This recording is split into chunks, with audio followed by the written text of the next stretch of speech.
The moment comes quietly. Not with screams or thunder, but with a slow, shallow breath that does not return.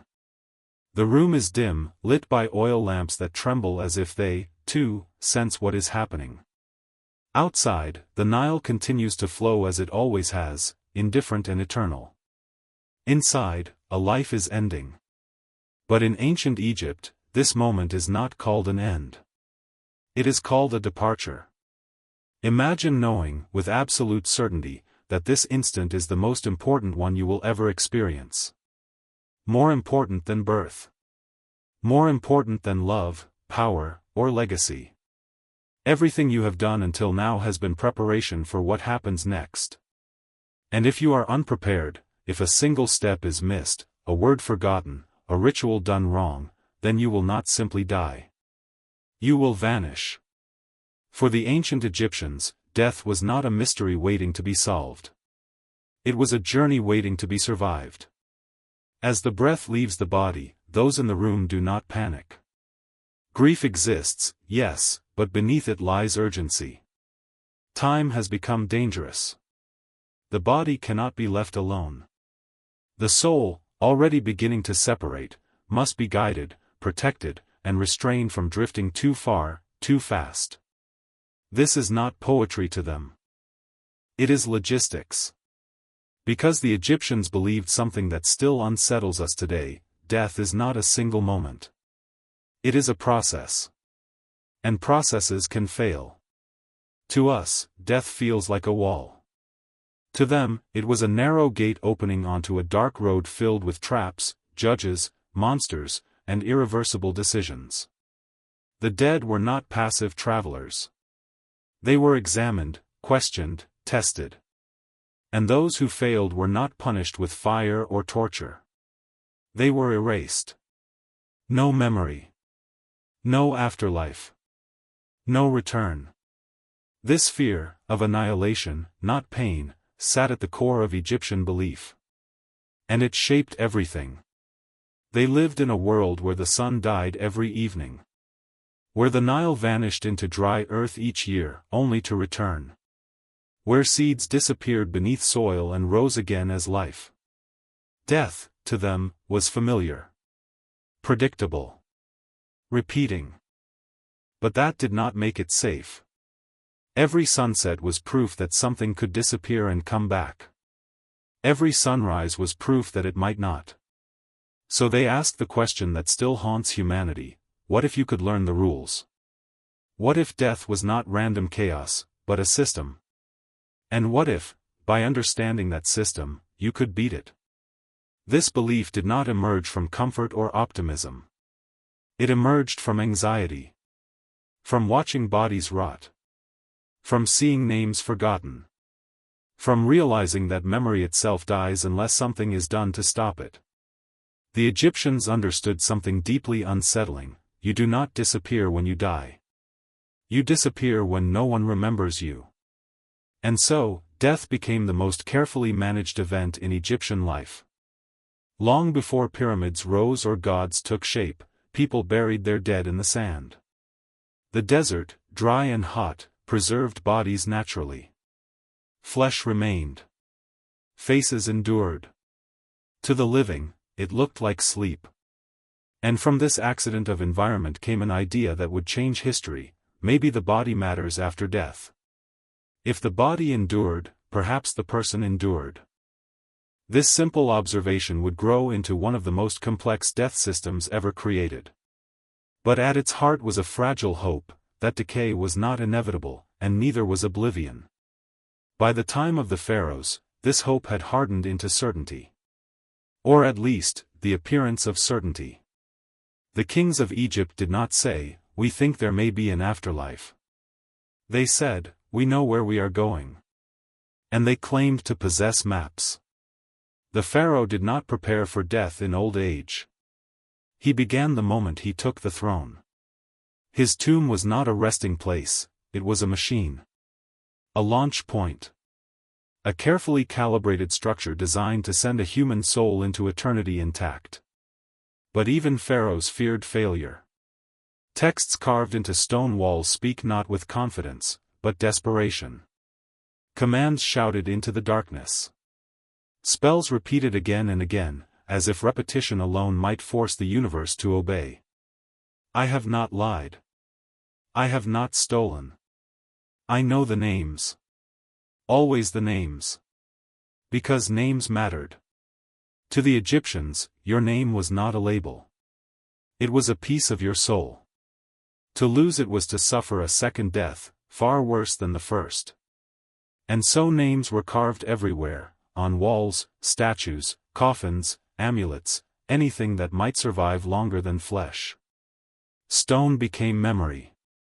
Architecture became resistance. This is why Egypt looks the way it does today. Not because they loved monuments, but because they feared forgetting.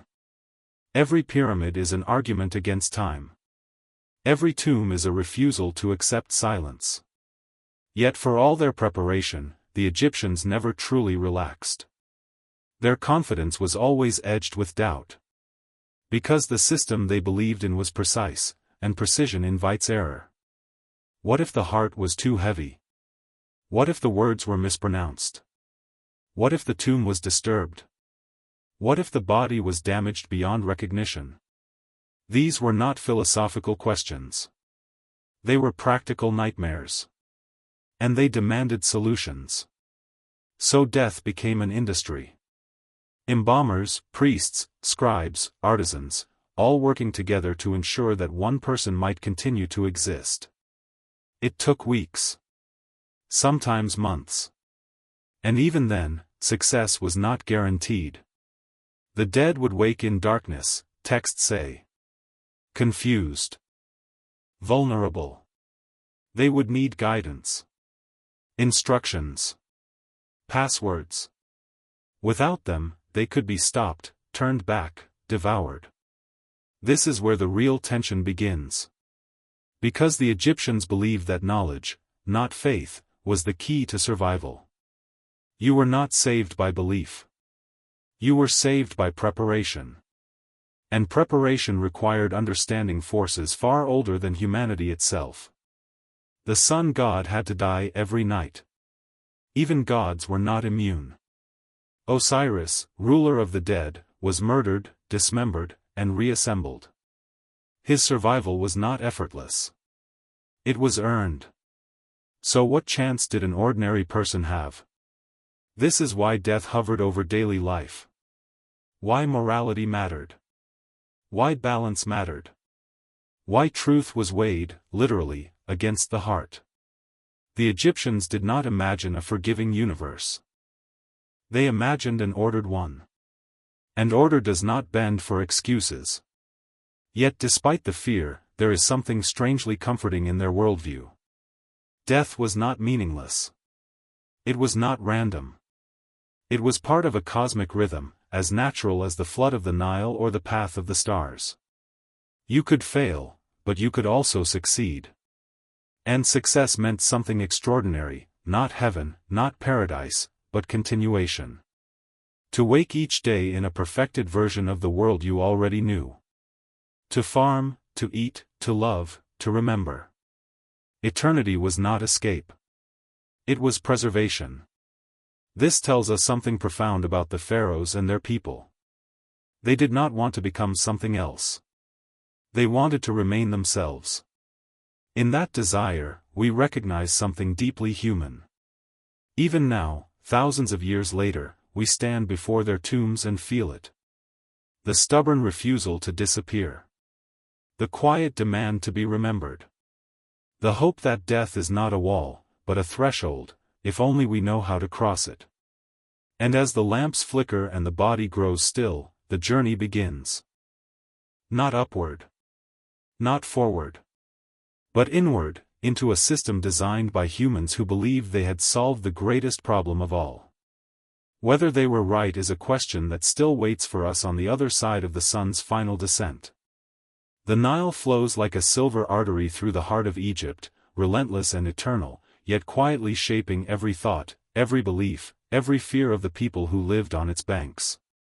Life itself seemed inseparable from this river, and death, somehow, was inseparable from its cycles. To understand how the Egyptians approached mortality, one must first understand the world that gave rise to their beliefs, a land of paradox, of stark deserts and fertile waters, where life and death were inseparably entwined, and where the rhythm of nature itself whispered secrets about eternity. The landscape demanded respect. Beyond the narrow strip of green along the Nile lay vast deserts that seemed to stretch into infinity, endless and silent. To cross them was to flirt with disappearance. Sand buried everything indiscriminately, consuming villages, animals, even travelers who strayed too far. For the early Egyptians, the desert was both grave and guardian, a place where bodies might be preserved by luck, but where memory could vanish as quickly as footsteps. It was a reminder that the earth itself could erase existence if one was unprepared, a stark lesson that survival after death required more than faith, it required planning, structure, and ritual. Meanwhile, the Nile did the opposite. It gave life, bringing water, fish, and fertile silt. Its annual flood was a spectacular event, both feared and revered, transforming the land from barren brown to vibrant green. To watch the flood was to witness nature's miracle of renewal, a cycle of death and rebirth. Crops died beneath water only to return, stronger and more abundant. Life, to the Egyptians, was cyclical, death was part of that cycle, not an anomaly to be avoided. In this environment, the concept of eternity was not abstract philosophy. It was a practical observation drawn from the natural world. Just as the river would retreat, leaving behind fertile ground for the living, so too could a soul, properly prepared, emerge into another existence. This intimacy with the natural world shaped the very bones of Egyptian civilization. Cities rose along the riverbanks, constructed with the knowledge that life depended on proximity to water, and that the desert could never be tamed. Temples, homes, and tombs were aligned not randomly, but with careful attention to the movement of the sun and stars. The sky, particularly the star Sirius, became a celestial calendar, marking the precise timing of the Nile's inundation. Egyptians saw in the cosmos a reflection of their own mortality. Everything had rhythm, everything had pattern, and everything could be mapped if one understood the signs. Death, too, could be studied, understood, and ultimately navigated. Religion emerged as a lens to interpret these natural rhythms, transforming fear into ritual, uncertainty into structure. Gods were not distant or abstract, they were present in the river, in the sky, in the cycles of crops and the flight of birds. Each deity embodied a force of nature, a principle of life or death, a step in the journey that awaited every human being. Ra, the sun god, died each night only to be reborn at dawn. Osiris, lord of the afterlife, was dismembered and restored. The Egyptians did not fear the end so much as the chaos that might follow it. They sought to participate in the eternal cycles, to align themselves with forces far greater than themselves, and to ensure that their own passage through death did not disrupt the cosmic balance. This interplay between environment and belief also gave rise to architecture unlike anything else in human history. Tombs, temples, and pyramids were more than monuments, they were expressions of survival. The geometry, the placement, the materials, all were chosen with the knowledge that eternity required precision. Massive stones were quarried and transported with incredible skill, not for aesthetic admiration alone, but to construct spaces where the soul could endure. Even the smallest hieroglyph was not decoration, it was an instruction, a protective charm, a step toward securing a place in the afterlife. In Egypt, survival after death was tangible, measurable, and built into every brick. But it was not only kings who were affected by the environment's lessons. Ordinary Egyptians, too, shaped their lives around cycles of life and death. The rhythm of planting, harvesting, and the annual inundation dictated schedules, festivals, and prayers. Every gesture, from offering bread to pouring water on ancestors' graves, was tied to a belief in continuity. Life was ephemeral, yes, but not meaningless. There was purpose in each ritual, even the smallest ones, because these practices maintained connection across generations. Death was always near, always acknowledged, and yet it was framed in a way that offered hope. if one lived properly and observed the right rituals, survival beyond the grave was possible. The Egyptian understanding of death was also profoundly psychological. Living in such a landscape forced constant contemplation of impermanence. The desert and the flood reminded them that life was fragile, and memory was fragile, and the soul could be lost if not properly tended. This awareness infused daily existence with intentionality. To eat, to speak, to love, to work, was not simply to exist, it was to prepare for eternity. Every choice, however mundane, was a step along a path that could determine success or failure in the afterlife. This was not a fatalistic view. It was an active, engaged philosophy, demanding discipline, foresight, and attention to the smallest detail. The environment also produced contrasts that shaped their concept of eternity. The sun's movement, alternating between day and night, life and death, was a constant metaphor for the human journey. Shadows lengthened and vanished, stars emerged as silent witnesses. Even the wind carried meaning. It could whisper across the desert, erode stone, or strip flesh, yet it also carried seeds, pollen, and life. Everything in nature seemed alive with intention, as if the world itself were both teacher and judge. Humans were not separate from this system, they were participants, subject to the same forces, and able to harness them if they understood the rules. This interconnectedness extended to social structure as well. Pharaohs were not rulers in the modern sense, they were intermediaries between the divine and mortal worlds. Their deaths mattered not only to their families but to the cosmos itself. If a king failed to navigate death properly, it was feared that chaos might ripple through the land, disrupting the delicate balance between humans, gods, and nature. This belief lent weight and urgency to every royal ritual. But the same principles trickled down. Commoners might not be gods, but their actions, rituals, and burials still mattered. Each person had a role in the ongoing maintenance of cosmic order. Even the tools of daily life reflected this intimate understanding of mortality. Clay pots, woven baskets, statues, and jewelry were not merely utilitarian or decorative, they were carriers of protection, continuity, and memory. Offerings of food, drink, and incense to the dead were not symbolic alone, they were believed to feed the soul, sustain the ka, and prevent the disruption of cosmic order. The environment had taught the Egyptians that existence is fragile, but also that survival can be engineered, extended, and protected. In this, they saw no contradiction. Death was both inevitable and negotiable, terrifying and yet navigable. Ultimately, the Nile and the desert, the sky and the stars, the floods and the sands, all of these combined to forge a civilization obsessed with survival beyond the visible world. Death could not be ignored, and yet it could be prepared for. Every sunrise was a victory, every harvest a rehearsal, every ritual a map guiding the living toward immortality. The Egyptians built not just monuments but systems to understand, confront, and, perhaps, conquer death. And as they watched the sun rise over the river each morning, they saw both the fragility and the resilience of life itself. From the fertile banks to the barren desert, from the tiny grain of sand to the overwhelming sky, everything whispered the same truth: nothing truly ends if it is remembered, preserved, and honored. Life and death were inseparable, and in understanding their environment, the Egyptians began to glimpse a secret that would shape every action, every monument, and every prayer for thousands of years. Eternity, they believed, could be built, measured, and ultimately achieved. Long before the pyramids pierced the sky, before pharaohs claimed divinity, and before Osiris promised resurrection, the ancestors of Egypt faced death with nothing but instinct, observation, and a fragile hope. These were people who lived close to the land, who dug graves in the shifting sands, and who watched the sun set without knowing if it would rise again. Their world was raw and unmediated, mortality was immediate, tangible, and terrifying. Theirs was a confrontation with the unknown, a struggle to understand something that every living being experiences yet no one truly controls.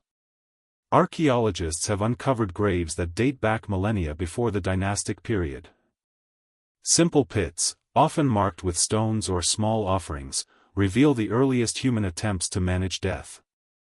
Some contain food, water, or objects believed to accompany the deceased on their journey.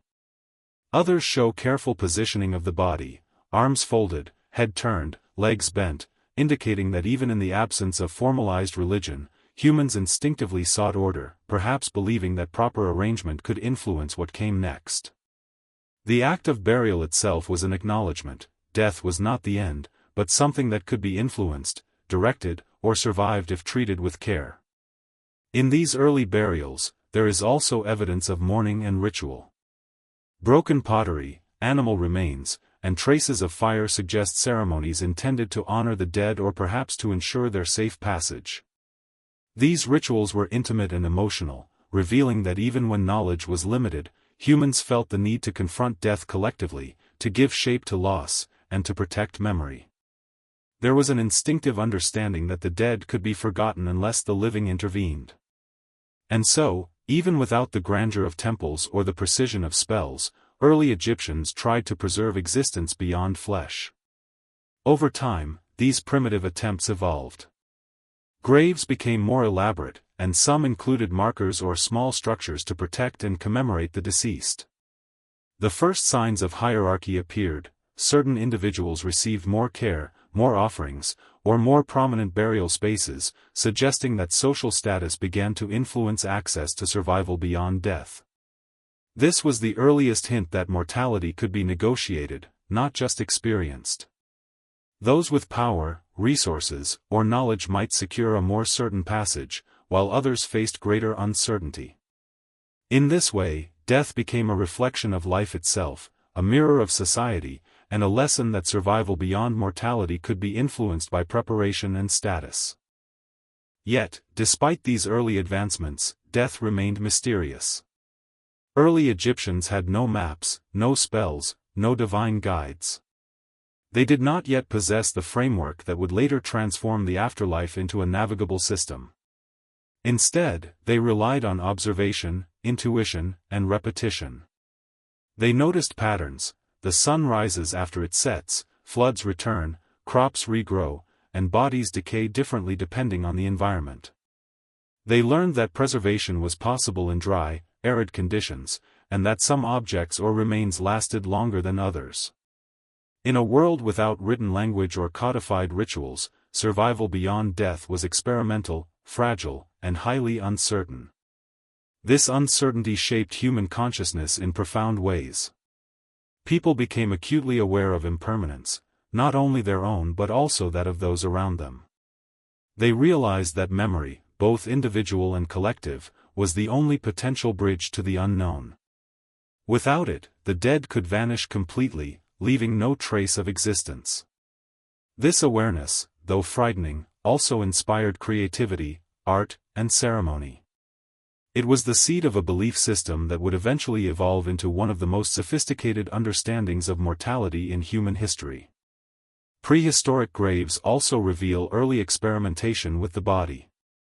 Some skeletons show signs of attempts at preservation, whether intentional or accidental, suggesting that humans instinctively recognized the fragility of flesh. The early Egyptians may not have understood anatomy as later generations would, but they observed decay, and through trial and error, they began to develop methods to slow it. Even these rudimentary practices indicate a fundamental truth that would define Egyptian culture for millennia: the body matters in the journey after death. To survive, the self could not simply vanish with the collapse of flesh. Something tangible had to endure. Anthropologists note that these early attempts were not only about survival, they were deeply emotional. Facing death in a world without guarantees demanded imagination. People had to visualize what might come next, whether it was another form of existence, an eternal sleep, or simply oblivion. Burial practices, therefore, were both practical and symbolic. Practical in preserving the body or objects, symbolic in creating a space where memory, identity, and continuity could linger. The act of preparing a grave was an act of defiance, a statement that even though the individual would leave the world of the living, they could still leave a mark upon it. In examining these early rituals, one can sense the emotional tension that would later define Egyptian society. Death was not merely feared, it was acknowledged as the ultimate test of human ingenuity, foresight, and care. Each grave, each offering, each carefully placed stone, was an early exploration of the question that would haunt every civilization to come: how do we resist oblivion? In these acts, we see the first seeds of philosophy, morality, and spirituality intertwined with the raw necessity of survival. People were experimenting with answers long before gods or kings provided them, and their discoveries laid the groundwork for a worldview in which death could be managed, understood, and perhaps even conquered. This period also reveals a deepening understanding of the connection between life and death. Observing the natural world, early Egyptians noticed cycles of growth, decay, and renewal. Animals and plants disappeared only to reappear. Seasons shifted, bringing death to one part of the land while nurturing life in another. These observations fostered a belief in continuity, that disappearance was not absolute, and that the human soul, like the floodwaters, might find a way to return or endure. Even without formal religion, people began to conceptualize existence as more than fleeting flesh. There was a sense of rhythm, a notion that life and death were two sides of the same cosmic coin. In some of the oldest cemeteries, archaeologists have discovered traces of communal memory, names inscribed on clay, marks that identify family or tribe, signs that the living sought to preserve lineage. These early acts of remembrance reflect an instinctive understanding that memory is survival. The dead were not abandoned, they were integrated into the life of the living. Families, neighbors, and communities performed rituals to ensure the deceased were honored and remembered. Through this, identity was extended beyond physical death, hinting at the elaborate systems of remembrance, ritual, and magic that would dominate Egyptian culture for thousands of years. Even without writing or formalized religious texts, these early Egyptians were already experimenting with concepts that would later define one of history's most intricate death systems. They understood that survival was not just biological, it was psychological, social, and spiritual. Preservation of the body, protection of memory, and rituals of care were intertwined. Death was recognized as a process, not a single event, and the living played an active role in shaping the outcome. These were not random acts, they were deliberate strategies to confront the ultimate uncertainty. It is fascinating to imagine what it must have felt like to exist in this liminal space, between instinct and knowledge, between fear and hope. The first humans to face death consciously were both terrified and creative. They knew the fragility of their existence, yet they also believed, however tentatively, that permanence was possible. This paradox, acknowledging the inevitability of death while striving to survive it, would echo through every Egyptian dynasty, informing tomb construction, ritual, law, and cosmology. The story of prehistoric Egyptian burial is, in many ways, the story of humanity itself. It is the story of a species awakening to the reality of mortality, experimenting with ways to resist it, and discovering that survival is never just biological. It is cultural, emotional, and intellectual. In these early graves, we see not only bones but ideas. Not only fear, but courage. Not only endings, but the first whispers of eternity.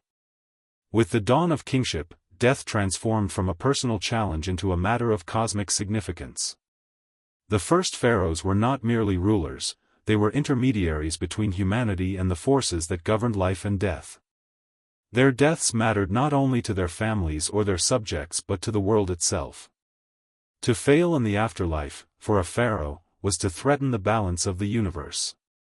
Unlike the common people, whose survival beyond death was fragile and uncertain, these early kings cultivated a language of eternity, claiming a path that was not only possible but ordained. Their mortality became entwined with the fate of the Nile, the heavens, and the divine order that bound Egypt together. The rise of kingship brought with it rituals of unprecedented scale and precision. Early dynastic pharaohs, aware of their pivotal role in the cosmic cycle, began constructing tombs that were more than resting places, they were statements of permanence. Simple graves of the past gave way to mastabas, solid rectangular structures designed to house the king's body and possessions, to protect him from decay, and to provide a locus for rituals that would sustain his soul. These structures were not mere architecture, they were carefully engineered systems, designed to navigate the treacherous path of death and ensure the pharaoh's survival. Each stone laid, each chamber carved, was part of a larger plan to defy oblivion itself. But kingship was not only about architecture, it was about identity. The early pharaohs cultivated a sense of divinity that would define Egyptian rulers for millennia. They were not simply mortal, they were embodiments of the gods on earth. Their life, death, and afterlife were cosmic events.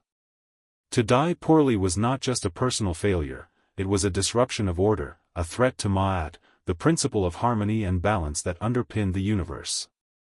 This belief infused every action of the pharaoh, from the public rituals they performed to the private ceremonies conducted in hidden chambers. Death was not feared because it was inevitable, it was feared because failure was unthinkable. The pharaoh's preparation for death began long before the end of life approached. Unlike ordinary mortals, whose encounters with mortality were sudden and final, the king's entire reign was a rehearsal for eternity. Tombs were planned, texts inscribed, rituals rehearsed, and objects selected with meticulous care. Every detail mattered because the pharaoh's survival was intertwined with the survival of the kingdom. The state itself became a vehicle for managing mortality. Bureaucracies, artisans, scribes, and priests all worked in unison to orchestrate a journey that was as much political as it was spiritual. In a sense, the pharaoh's death was public property, a cosmic event observed and facilitated by an entire civilization.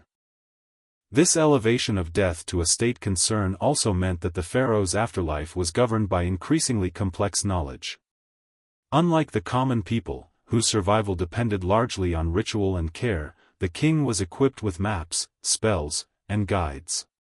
These texts, precursors to the pyramid texts, were designed to instruct the soul, ward off dangers, and negotiate with divine forces. The pharaoh's knowledge was a form of power that extended beyond life, a means to manipulate forces invisible and eternal. To be a king was to command mortality itself, to navigate death with intelligence, cunning, and ritual precision. Yet this certainty was never absolute. Even the earliest kings faced risks. Tombs could be desecrated, rituals misperformed, bodies damaged by time or accident. The stakes were immense, and failure had consequences not just for the individual but for the entire cosmos.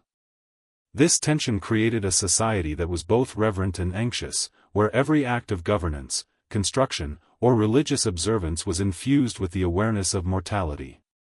The pharaoh's divinity was inseparable from the fragility of life. The more exalted the king, the more urgent the need to master death. The connection between kingship and eternity also transformed social consciousness. Ordinary Egyptians observed the pharaoh's rituals and tombs and recognized the stakes involved.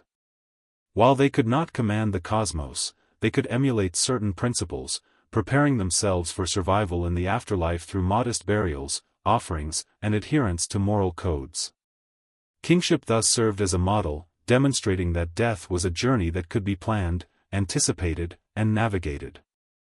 It reinforced the idea that survival beyond mortality was possible, but required preparation, knowledge, and alignment with cosmic order. Religion and mythology evolved alongside these practices, providing a narrative framework to explain and justify the pharaoh's divine role. Early gods were increasingly associated with death and resurrection, reflecting the growing complexity of afterlife beliefs. Osiris, who would later become the central figure of Egyptian eschatology, began to emerge in the cultural imagination as a template for royal survival.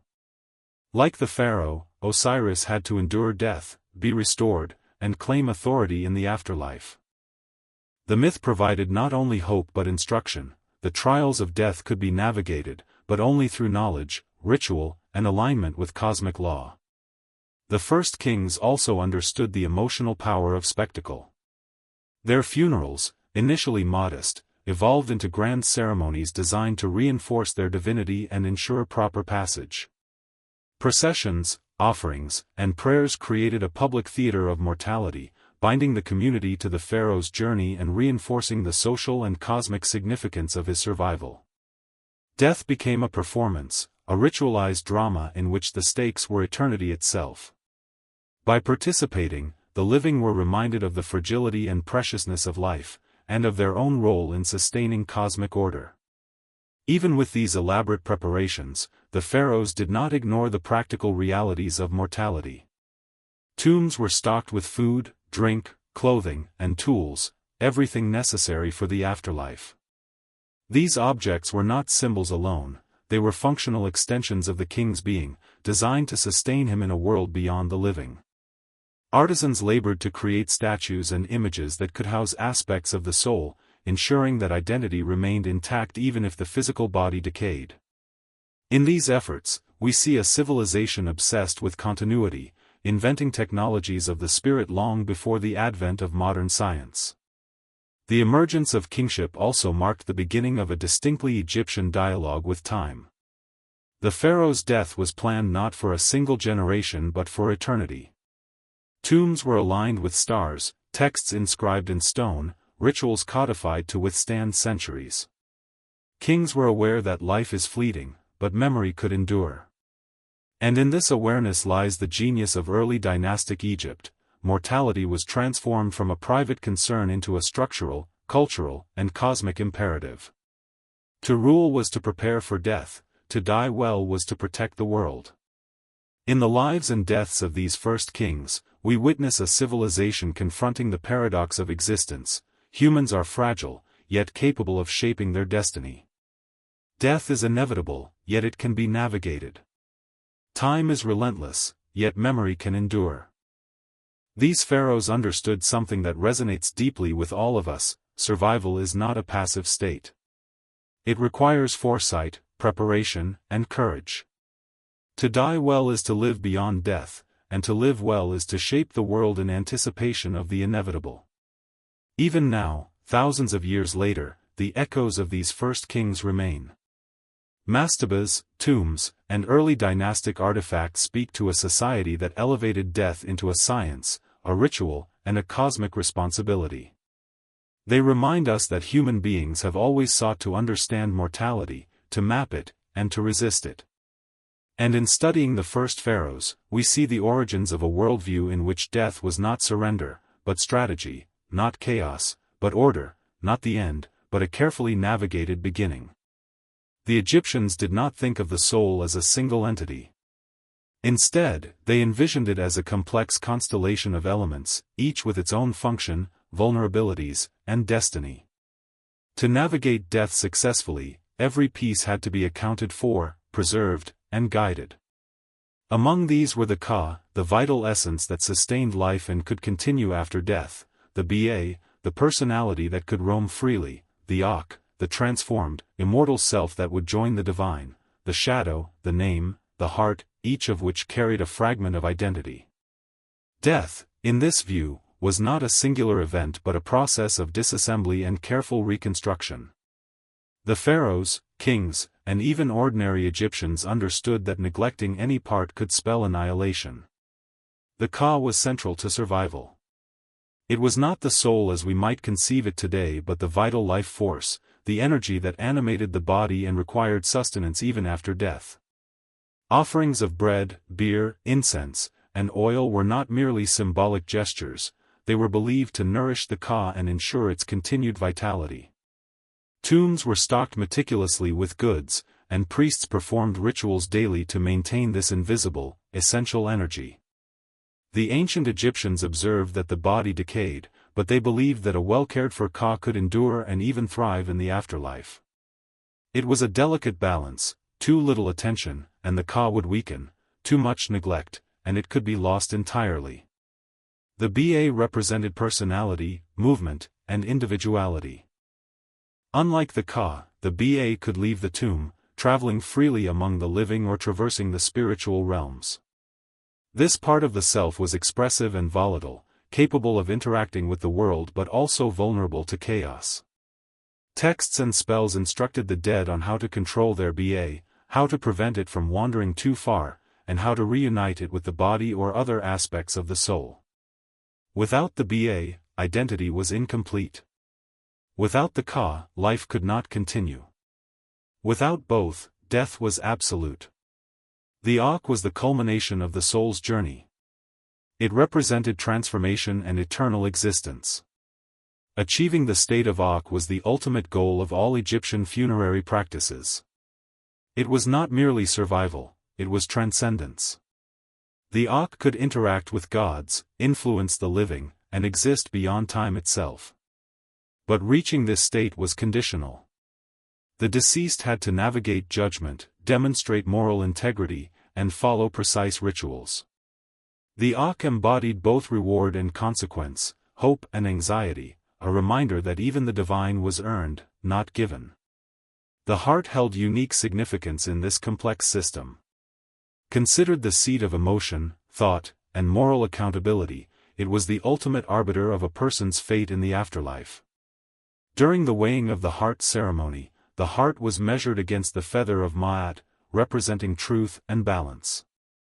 A heart burdened with deceit, cruelty, or imbalance would tip the scales unfavorably, resulting in destruction or erasure.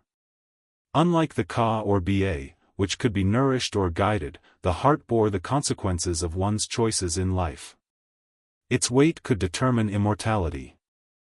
For Egyptians, ethical conduct was not abstract morality, it was survival strategy.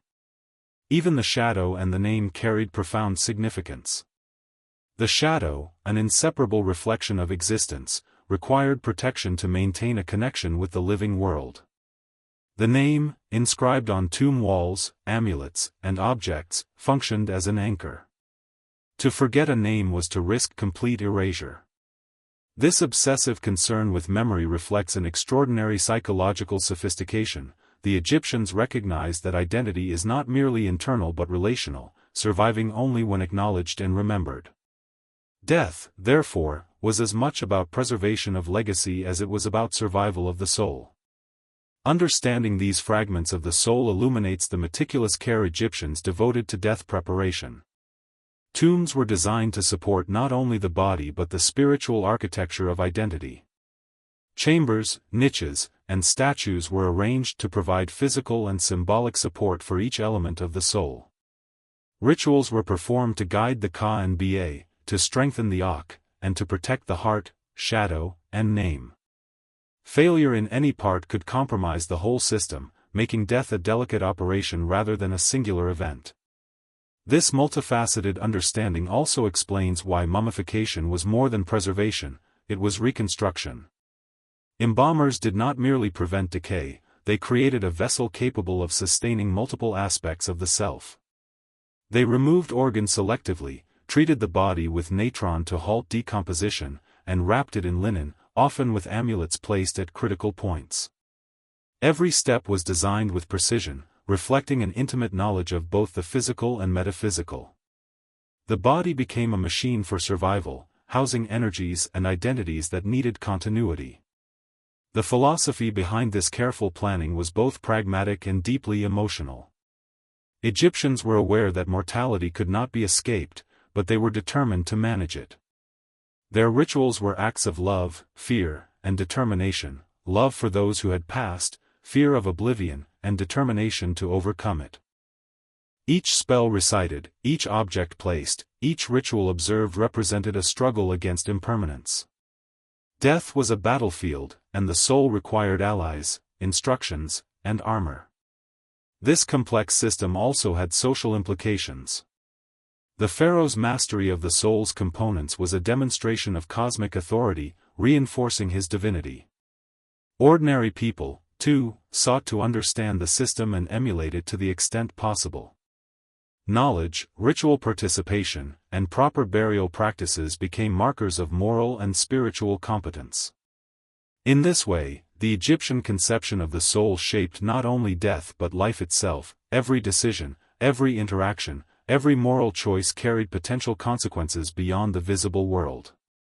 Even today, the sophistication of this system evokes awe. It reflects a civilization that confronted mortality with precision, creativity, and insight, transforming fear into structure and chaos into order. The Egyptians did not merely hope for survival, they designed it.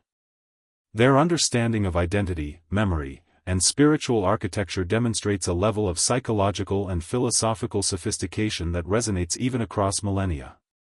They recognized that to die well was to live well, and that survival depended not on brute strength but on knowledge, preparation, and harmony with cosmic law. Ultimately, this vision of the soul teaches a profound lesson: identity is not singular, fragile, or static. It is layered, relational, and contingent, requiring care, awareness, and action. The Egyptians approached death not with passive resignation but with active engagement, turning mortality into a process that could be studied, navigated, and, potentially, conquered. Their legacy lies not only in pyramids or temples but in this extraordinary understanding of what it means to be human, to confront the inevitable, and to strive for continuity beyond flesh and time. The Egyptians believed that the body was not merely a shell, a vessel for the soul that could be discarded at death. It was, in fact, central to survival beyond mortality. The flesh itself, they reasoned, was a crucial anchor for the Ka, the vital essence, and for the Ba, the wandering aspect of personality. If the body decayed beyond recognition, the soul would lose its point of reference, its home, and might falter in the dangerous journey that followed death. This belief transformed the human body into an object of immense sacred significance, and the process of mummification into one of the most sophisticated technologies of the ancient world. Mummification was more than preservation, it was resurrection in miniature. The process required immense skill, patience, and ritual understanding. Priests and embalmers, working in silence and with precise ceremony, treated the body as both material and spiritual entity. They understood that the flesh was fragile and that decay could disrupt the soul's continuity. Natron, a naturally occurring salt, was used to dehydrate the body, halting the slow progression of decomposition. Internal organs were carefully removed, each treated differently. The heart often remained, for it was the seat of moral judgment, while other organs were preserved in canopic jars, each protected by divine guardians. The act was meticulous, almost surgical, and guided by both observation and belief. But mummification was not simply technical, it was deeply ritualized. Every incision, every placement of linen, every application of resin was accompanied by incantations and prayers. The living, through these rituals, were performing a delicate negotiation with the forces of the universe. Each step was intended to guide the soul, reassure the gods, and reinforce cosmic order. The process transformed the body into more than flesh. It became a vessel capable of sustaining the soul, a bridge between mortality and eternity. Even the smallest mistake, the slightest lapse in ritual, could imperil the soul's survival. The sensory dimension of mummification cannot be overstated. The embalmers worked in the stillness of tomb chambers, amid the sharp smell of natron, the pungent aroma of resin, and the quiet presence of oil lamps. Every sound and movement had purpose. The silence itself was a form of reverence. The dead were treated as sacred interlocutors between worlds. Through their actions, the living demonstrated both fear and respect, anxiety and care, creating a space where death could be confronted directly without panic. The body became a theater of devotion, where human skill met divine law. Beyond the technical and ritual aspects, mummification reflected profound psychological insight. The Egyptians understood that death was terrifying not because it hurt but because it threatened total disappearance. Flesh could rot, bones could break, and memory could fade. The body, however, if preserved, offered continuity. By protecting the corpse, the living created a stable anchor for identity, memory, and spiritual integrity. This is why even small tombs of ordinary people were meticulously arranged, with wrapped bodies, amulets, and careful positioning. Preservation was democratized to a degree. While the pharaohs' tombs were monumental, the underlying principle applied to anyone who could afford ritual care. The focus on the body also reflected a profound understanding of interconnected systems. Life and death were not binary, they were continuous. The preservation of flesh ensured the survival of the Ka and Ba, which in turn ensured moral and cosmic order. Every object placed in the tomb, food, tools, clothing, was intended to sustain the physical and spiritual components of the individual. The Egyptians did not separate the material from the immaterial, both were essential for survival. The body, far from being irrelevant, was the linchpin of existence beyond death. Mummification also served as a psychological balm for the living. To care for the body was to assert control over an uncontrollable process. It allowed families to participate in the maintenance of order, to express grief, and to act with purpose in the face of impermanence. In tending to the dead, the living reinforced their own connection to eternity, demonstrating that death, while inevitable, could be managed and partially mastered. The act of mummification thus created a reciprocal relationship between life and death. The living protect the dead, and in doing so, affirm their own place within the cycles of existence. The emotional intensity of these practices cannot be overstated. Imagine standing over a loved one's body, performing hours of careful preparation, whispering prayers meant to guide a soul through unseen realms. There is grief, yes, but there is also determination, hope, and fear intertwined. Each stroke of resin, each fold of linen, each invocation of a god's name is an act of courage, a confrontation with mortality, a refusal to surrender. Mummification is both a science and an art, a practical technology and a profound expression of human emotion. Even the pharaohs, whose tombs were vast and whose bodies were surrounded by treasures, relied on these principles. The elaborate arrangements, the layers of linen, the countless spells inscribed on walls and coffins, all served to reinforce the sanctity of the body. Their survival, cosmic and personal, depended on the physical vessel. No amount of divine claim could replace the necessity of flesh. The body was the stage on which eternity would unfold, the soul could not act without it. This intimate care also reflects the Egyptians' broader philosophy of life and death. Mortality was not ignored, it was engaged, studied, and prepared for. Death was not a wall but a threshold, and the body was the bridge. Preservation was a demonstration of knowledge, skill, and faith. It was the answer to the existential question that haunted every human being: how do I endure when all that is familiar disappears? The implications of this belief extend beyond ritual and technology.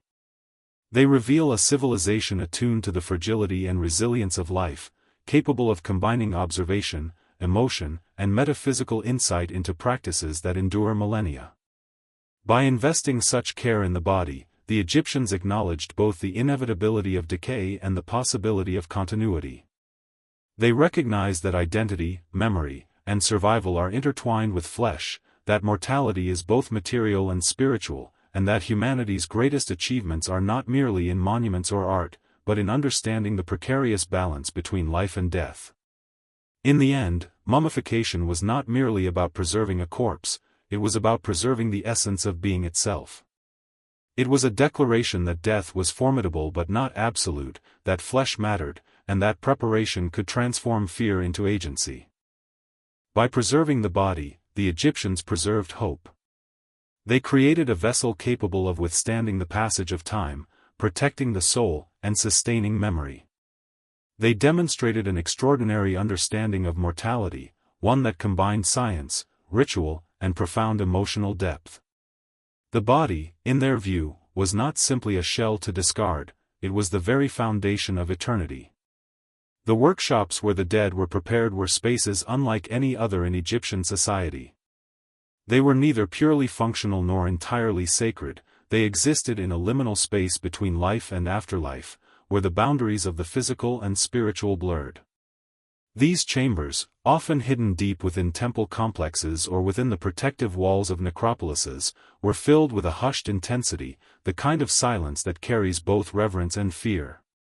Here, the living interacted intimately with death, performing acts that demanded precision, patience, and a profound understanding of both human anatomy and divine law. It was in these spaces that mortality became manageable, where the chaos of decay was confronted with ritual and skill. The embalmers worked with instruments that were simple yet highly specialized: knives, hooks, spatulas, and small chisels, all designed for delicate intervention. But the tools were secondary to the knowledge, inherited through generations, of how the body responded to the processes of preservation. The embalmers understood that each organ, each vein, each layer of skin was part of a delicate system. One misstep could compromise the survival of the soul. Their work was a combination of empirical observation and spiritual discipline, guided by texts that instructed not only what to do but also why it mattered in the cosmic order. Every movement was deliberate. A body was washed with water infused with natron and oils, a process that both cleansed and purified. The embalmers moved in silence, punctuated by chants and invocations designed to call upon protective deities. The air was heavy with the scent of resin, herbs, and drying salts, an olfactory testament to the struggle against decay. Each application of oil or resin was more than a chemical intervention, it was a prayer, a negotiation with the forces that governed mortality. The dead were not inert objects, they were participants in a ritual dialogue that could determine whether their soul would endure. These workshops were also spaces of quiet tension. The embalmers worked with awareness that mistakes could be catastrophic. The heart, left intact in many cases, could not be damaged, the ka depended on the body's preservation.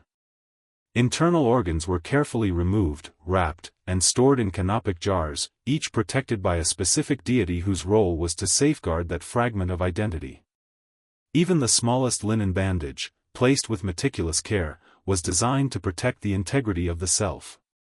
The embalmers were not just preparing a corpse, they were constructing a bridge to eternity.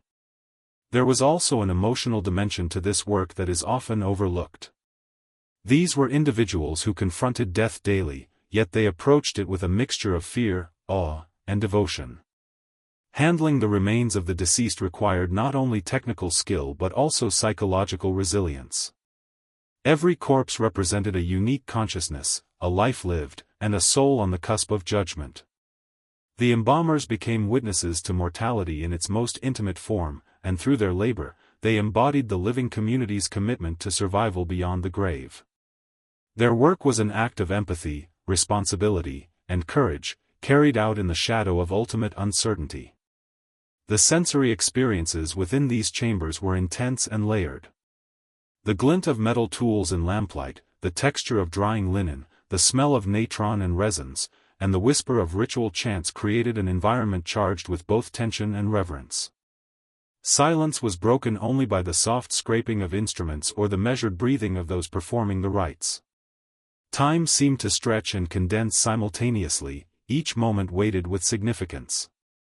Every procedure was both practical and symbolic, a convergence of human ingenuity and spiritual necessity. Beyond the technical and sensory aspects, these workshops reveal the Egyptians' profound understanding of continuity. They recognized that the body alone was insufficient to guarantee survival. The proper care, placement, and ritualization of the corpse were just as important. Offerings, prayers, amulets, and inscriptions worked in concert with the physical preservation to maintain the integrity of the ka, ba, and ak. The embalmers were mediators between the tangible and the intangible, ensuring that every element of the self remained connected and protected.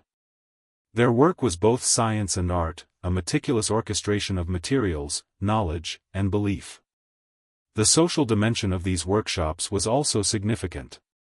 Embalmers and priests were highly respected, occupying a unique space in Egyptian society. They held specialized knowledge that was both technical and sacred, and their work reinforced the cultural understanding that death was a communal concern. While the pharaoh's burial commanded monumental resources, ordinary Egyptians also relied on these skilled practitioners to safeguard their passage. In this way, the workshops became centers of both expertise and social continuity, connecting individuals, families, and the broader community to the cosmic order. Moreover, these spaces illuminate the Egyptians' psychological sophistication. Death was terrifying not because of pain but because of the potential for erasure. By creating controlled environments where the body could be managed, preserved, and guided, the Egyptians exerted agency over what might otherwise have been an uncontrollable force. The workshops were laboratories of survival, spaces where knowledge could confront chaos, where human skill could challenge the inevitability of decay. Through these rituals, mortality became navigable, a process rather than a cliff. Even the smallest details in the workshops were imbued with meaning. Amulets were placed between layers of linen to protect the deceased from spiritual dangers. Resin and oils were applied not only for preservation but to symbolize purification and protection. Texts were recited at specific moments, invoking the guidance of gods and the power of cosmic order. In every action, the embalmers acknowledged the fragility of existence while asserting that life, identity, and memory could endure. Their work was both practical and metaphysical, bridging the gap between flesh and eternity. The workshops also reveal a paradox central to Egyptian thought: intimacy with death required both detachment and care. Embalmers handled corpses daily, yet they did so with reverence, understanding the sacredness of the body and the importance of ritual. Their relationship to death was not casual, it was disciplined, structured, and imbued with ethical responsibility. Every action was a negotiation between mortality and survival, fear and knowledge, chaos and order. In this tension, we see the essence of Egyptian philosophy, that death is not a singular event to be feared, but a process to be understood, managed, and navigated. In these chambers, death became tangible, intimate, and teachable. The embalmer's labor demonstrates an extraordinary confluence of technical skill, spiritual insight, and emotional intelligence. They transformed the act of dying into a system, a ritualized journey in which the living could guide, protect, and preserve the dead. The workshops were both laboratories and sanctuaries, arenas in which humans confronted mortality directly and strove to bend it to their will. Through their meticulous work, the Egyptians affirmed what they had always believed, that death, while inevitable, could be navigated, that the soul, if guided correctly, could endure, and that memory, ritual, and care could bridge the gulf between life and eternity. The tombs of the pharaohs were not simply places to lay the dead to rest, they were carefully designed universes, microcosms of eternity, constructed to protect, guide, and sustain the soul through the perilous journey beyond life. Each stone, corridor, and chamber was meticulously planned with the knowledge that mortality was not a single moment but a complex process requiring precision and foresight. The architecture itself was a vessel, a machine for survival, crafted to ensure that the body, the ka, the ba, and the ak could endure. Entering a pharaoh's tomb was to step into a sacred space where every feature had purpose, every shadow concealed meaning, and every surface carried instruction. The placement of the tomb was deliberate.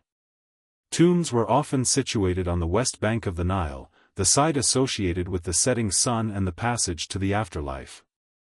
The geography itself was symbolic. As the sun disappeared below the horizon, the pharaoh would begin his journey into the realm of the dead, following the same cosmic path as Ra, the sun god.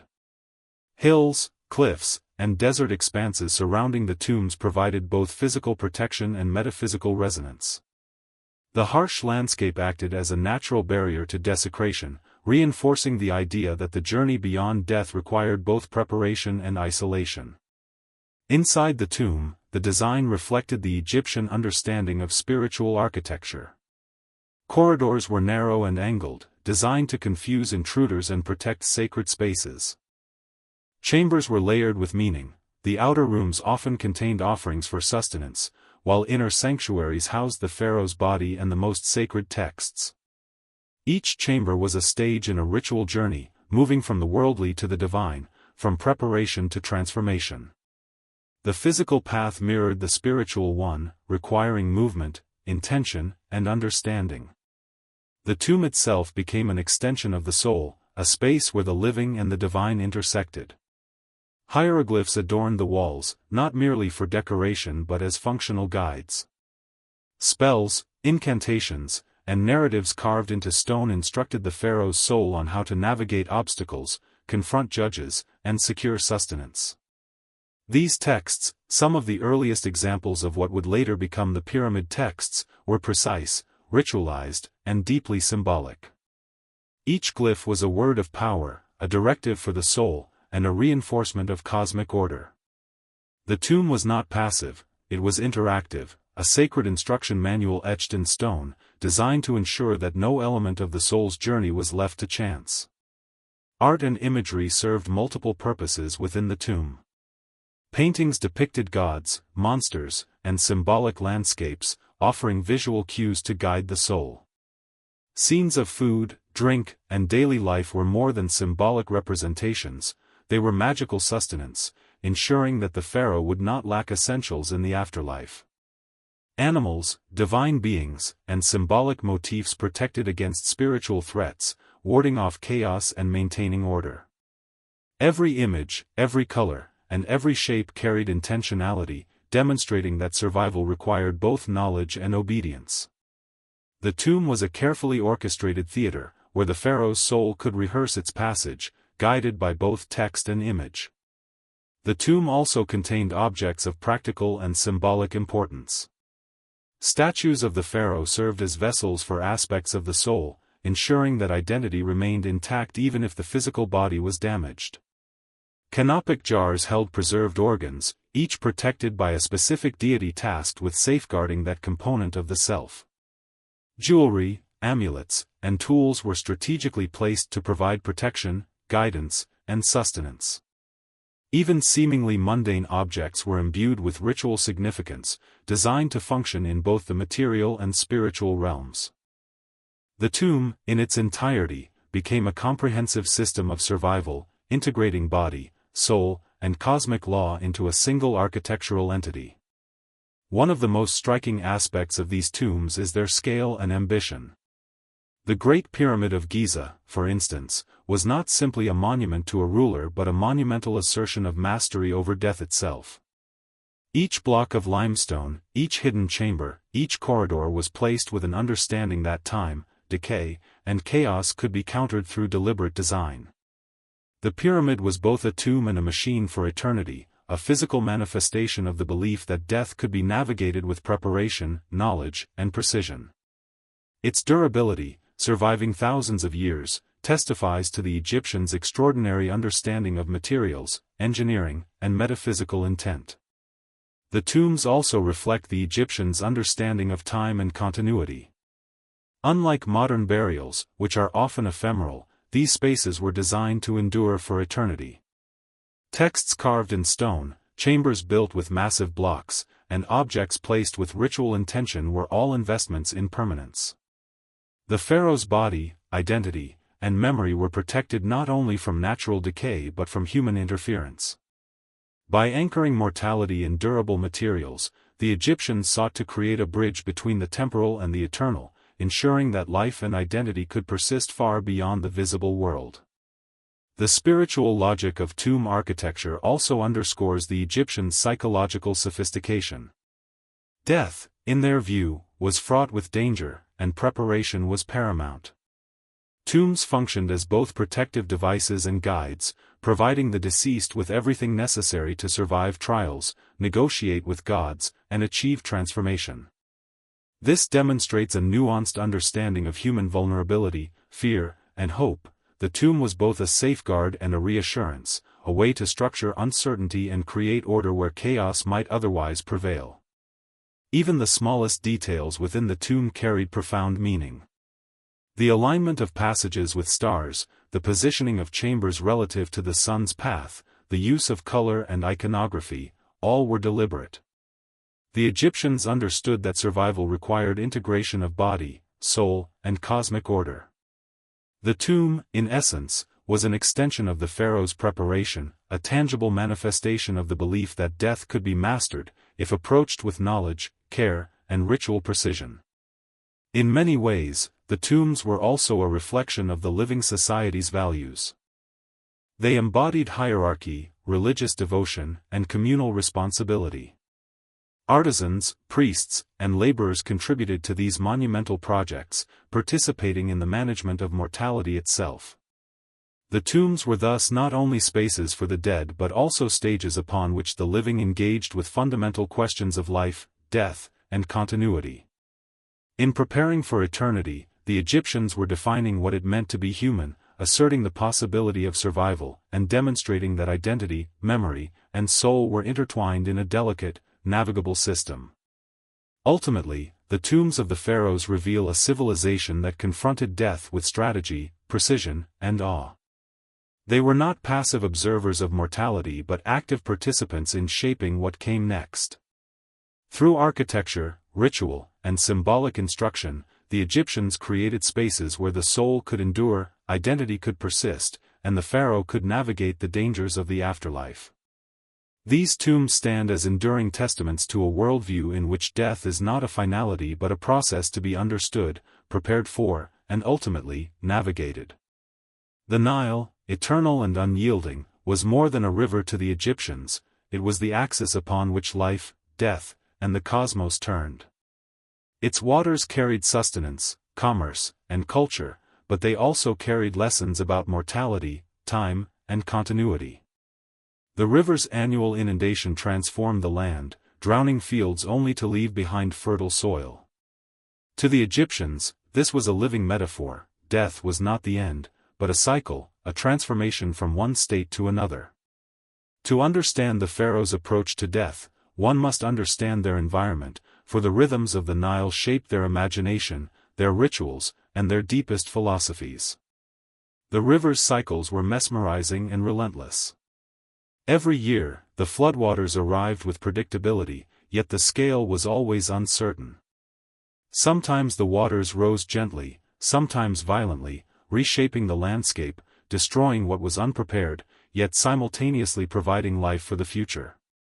Egyptians observed this duality and saw a lesson: survival required preparation, respect, and timing.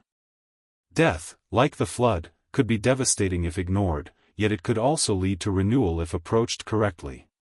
This philosophy underpinned both practical and spiritual strategies, from agricultural planning to the construction of tombs, and from ritual observances to the design of afterlife spells. The river was also a conduit between worlds. Egyptians imagined it not just as water but as a channel linking the living and the dead. Boats were central to their understanding of this passage. Both in life and in death, journeys along the Nile symbolized transition. Pharaohs were buried with models of boats or even full-sized vessels to ensure safe passage in the afterlife. Just as the living traveled its waters for sustenance and trade, the soul could navigate the river to reach distant realms. In this way, the Nile was both physical and metaphysical, a source of life and a map for the journey beyond death. The riverbanks themselves were populated with reminders of mortality. Cemeteries, tombs, and monuments lined the edges, marking the boundary between fertile life and the desert of the unknown. The proximity of these burial grounds to the Nile reinforced the connection between the temporal and the eternal, between water and decay, between the living and the departed. Floodwaters could threaten graves just as easily as crops, underscoring the delicate balance between preservation and destruction. To live, to die, and to survive required constant attention to this precarious environment. Beyond its physical influence, the Nile shaped the Egyptian psyche. The river's ceaseless flow instilled a sense of rhythm and order, a cosmic heartbeat that mirrored the cycles of life, death, and rebirth. Observing the ebb and flow of water, the growth of crops, and the migration of birds and fish, Egyptians understood that nothing in life is static, and that mortality itself is a movement, not a finality. The river taught patience, vigilance, and respect for the forces beyond human control. In essence, it was both teacher and arbiter, demanding awareness while offering guidance. The interplay between the Nile and the desert sharpened this understanding further. Beyond the green banks lay a vast expanse of sand, harsh, relentless, and unforgiving. The desert was a domain of death, a place where the unprepared could vanish without a trace. Egyptians understood that survival depended on navigating this contrast, the nurturing river and the threatening desert, life and death intertwined in a single landscape. Pharaohs, aware of their cosmic responsibilities, designed tombs, rituals, and funerary texts with this duality in mind.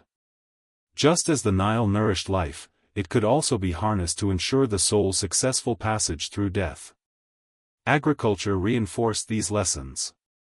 Farmers observed that seeds must die in the soil to produce new life, that crops must rot and return nutrients to the earth, and that patience and preparation were prerequisites for survival.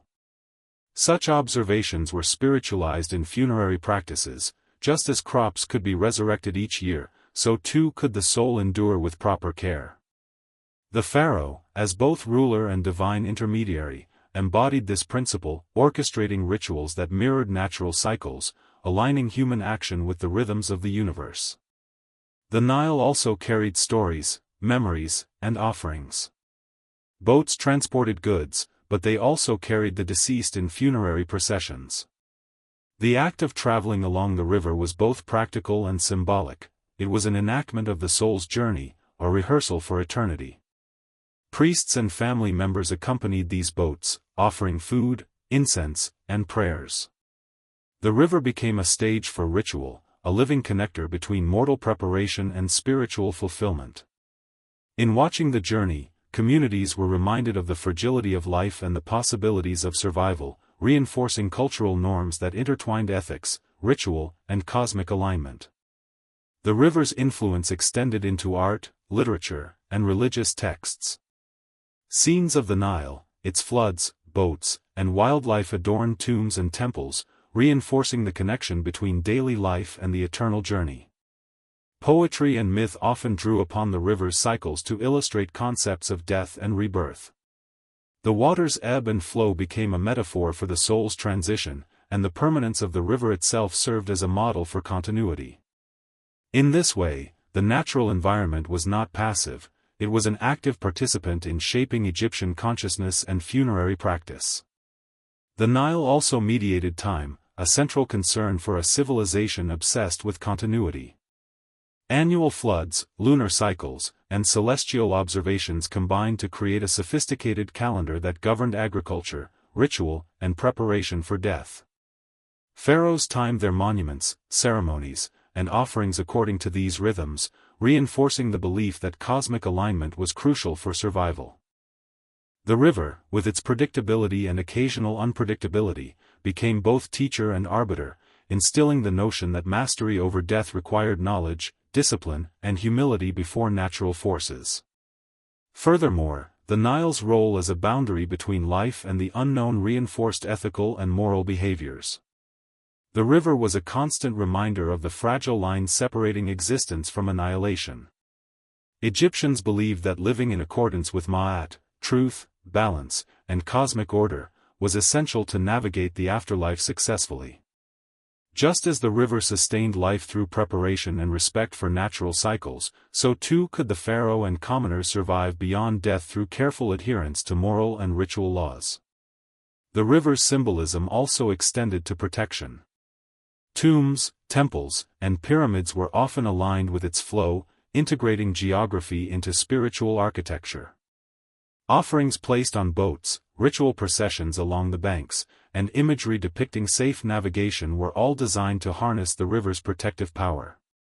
The Nile became both pathway and guardian, teaching that mortality could be navigated through observation, preparation, and alignment with both natural and divine order. In this sense, the pharaoh's understanding of death was inseparable from their environment. Survival was not simply a spiritual or technical matter, it was ecological, relational, and temporal. The Nile embodied the principles of life, death, and continuity in a tangible, observable form, and the Egyptians learned to read, interpret, and integrate these lessons into every aspect of society. From agriculture to architecture, ritual to art, the river was both mirror and teacher, offering the ultimate model for navigating mortality. Ultimately, the Nile taught the Egyptians that death was not an ending but a transformation, a cycle that could be understood, prepared for, and navigated. It showed that survival required alignment with forces larger than oneself, meticulous preparation, and an awareness of both fragility and resilience. The river was a living metaphor, a bridge between the temporal and the eternal, and a guide for all who sought to endure beyond mortality. Through its rhythms, the pharaohs and their people learned to approach death not with despair, but with strategy, reverence, and hope, a lesson etched into every tomb, every ritual, and every story carried along its timeless waters. The afterlife, for the Egyptians, was not a distant abstraction, it was a tangible, navigable realm, structured by knowledge, ritual, and the moral conduct of the living. To die successfully was not a matter of chance, it required preparation, awareness, and mastery over the perils that awaited beyond the tomb. The Pharaohs, as both divine intermediaries and human rulers, understood that their survival was crucial not just for themselves but for the cosmic order itself. Their journey through the afterlife was imagined as both literal and metaphorical, a series of trials and thresholds that mirrored the moral and spiritual challenges of life itself. The earliest texts describing the afterlife reveal a world filled with both wonder and danger. It was a place of vast landscapes, rivers, deserts, and gates, each guarded by entities whose purpose was to test, challenge, or instruct. The pharaoh's soul, guided by spells, amulets, and the careful preparation of the living, would encounter these obstacles, requiring knowledge, courage, and proper ritual conduct to survive. The journey was not passive, the deceased was expected to navigate, recognize threats, and assert identity. Survival depended on preparation as much as on divine favor. Central to this journey was the concept of judgment. The heart, as the seat of morality and consciousness, was weighed against the feather of Ma'at, the principle of truth, balance, and cosmic order. This ceremony was not merely symbolic, it represented the culmination of a life lived in accordance with divine law. A heart found heavy with deceit, cruelty, or imbalance risked destruction, its owner denied the possibility of eternal life. The Egyptians understood that the consequences of ethical and moral failings extended beyond mortal existence, they could imperil survival in the eternal realm. Thus, the afterlife was inseparable from the life lived before it. Ethics and survival were intertwined, reinforcing the idea that death was a continuation rather than an interruption. The afterlife was also envisioned as a place of abundance and comfort, reflecting the Egyptians' desire to preserve the pleasures of life. Fields of reeds, flowing rivers, fertile lands, and the presence of loved ones were all imagined as rewards for successful navigation. Food, drink, and material comforts were depicted in tomb art, serving as both symbolic and magical sustenance. These provisions were meant to nourish the Ka and Ba, ensuring that the soul would remain vibrant and active. In this way, survival beyond death was not merely a spiritual triumph, it was a continuation of life's richness, an extension of identity, memory, and experience into eternity. Yet, the afterlife was not a passive paradise. It was a dynamic realm in which the deceased could be tested, challenged, and transformed. Monsters, demons, and cosmic forces acted as obstacles, requiring knowledge of spells, rituals, and divine protocols to overcome. Pharaohs were equipped with this knowledge, encoded in hieroglyphic texts, incantations, and symbolic imagery. Their tombs served as both sanctuary and instruction manual, guiding the soul through hazards and ensuring that every aspect of identity was preserved. The Egyptians viewed these dangers not as arbitrary punishments but as essential challenges, necessary for the transformation from mortal to eternal self. Travel in the afterlife was often depicted metaphorically through boats, rivers, and skies. Just as the Nile carried the living across the land, celestial and spiritual waters transported the soul toward its destination. These journeys were fraught with danger, yet they were also opportunities for mastery and understanding. By navigating obstacles, the deceased demonstrated competence, courage, and alignment with Ma'at. The journey itself was transformative, a test of preparation, wisdom, and moral integrity. In this sense, the afterlife was an extension of life's trials, a reflection of the belief that mortality was not to be feared but actively engaged with and mastered. The afterlife also reinforced the pharaoh's dual identity as human and divine. By surviving the perils of eternity, the ruler affirmed both personal and cosmic authority. Their ability to endure reinforced the stability of the kingdom and the maintenance of Ma'at. Ordinary Egyptians, observing these rituals and tomb preparations, were reminded of the importance of alignment with cosmic principles. Survival beyond death became a shared aspiration, linking individual responsibility to societal order. The afterlife was thus both personal and communal, an arena where ethics, ritual, and knowledge intersected. The Egyptians' vision of the afterlife also included interaction with gods, ancestors, and protective spirits. Osiris, as the judge and archetype of resurrection, played a central role in this process.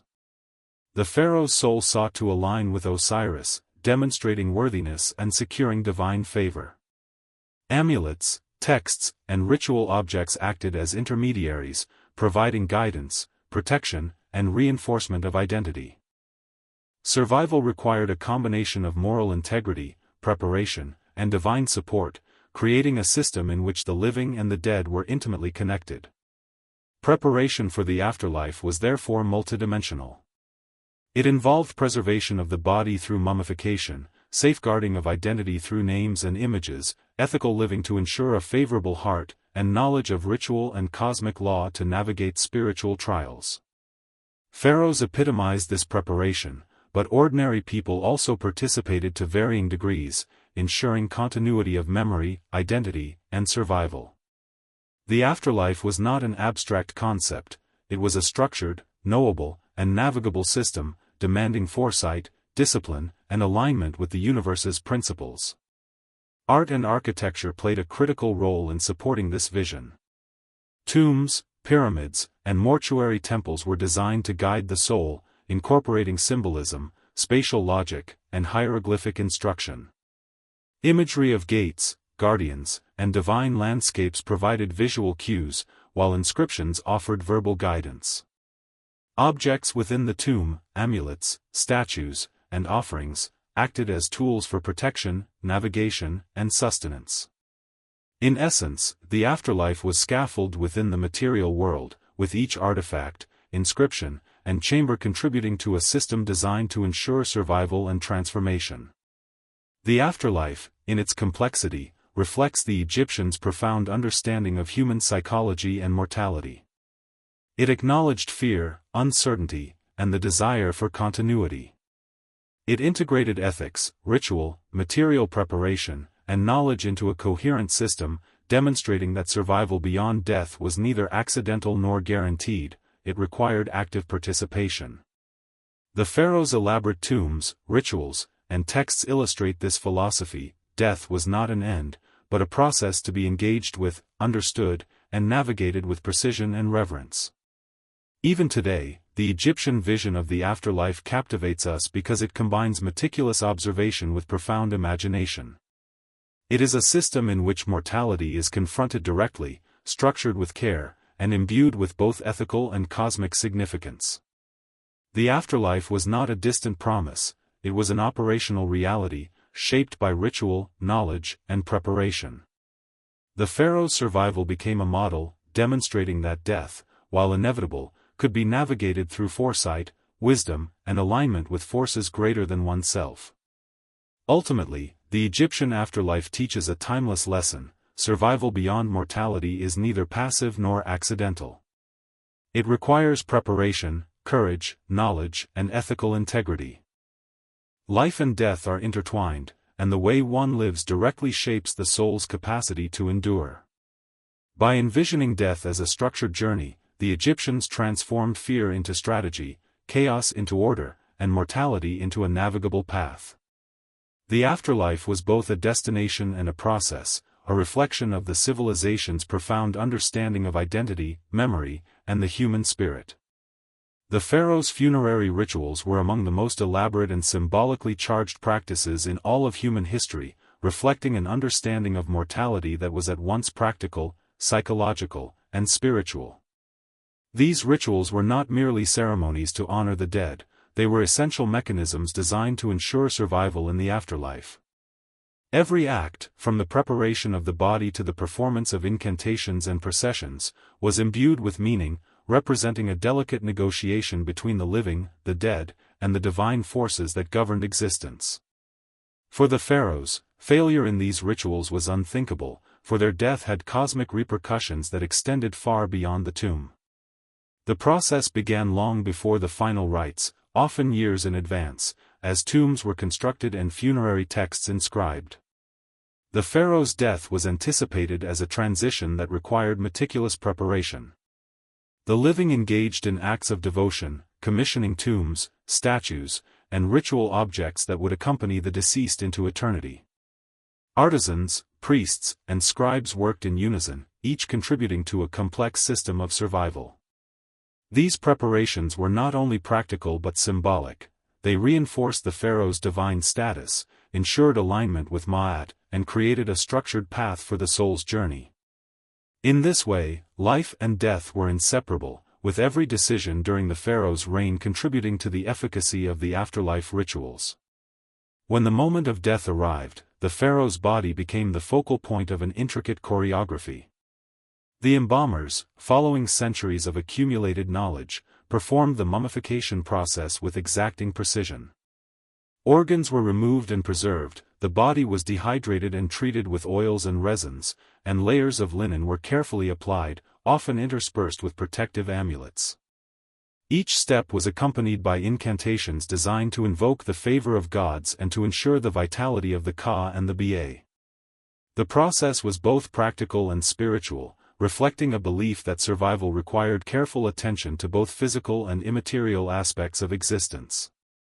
The rituals extended beyond the preparation of the body. Public ceremonies and processions played a critical role in affirming the pharaoh's status and reinforcing cosmic order.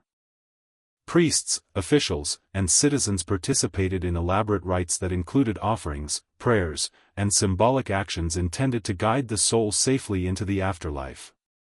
These ceremonies were both performative and functional. They reassured the living, strengthened communal bonds, and ensured that the pharaoh's passage aligned with divine principles. In this sense, the funerary rituals transformed death from a private event into a cosmic occurrence, involving the entire society in the careful orchestration of survival. One of the most striking elements of these rituals was the opening of the mouth ceremony.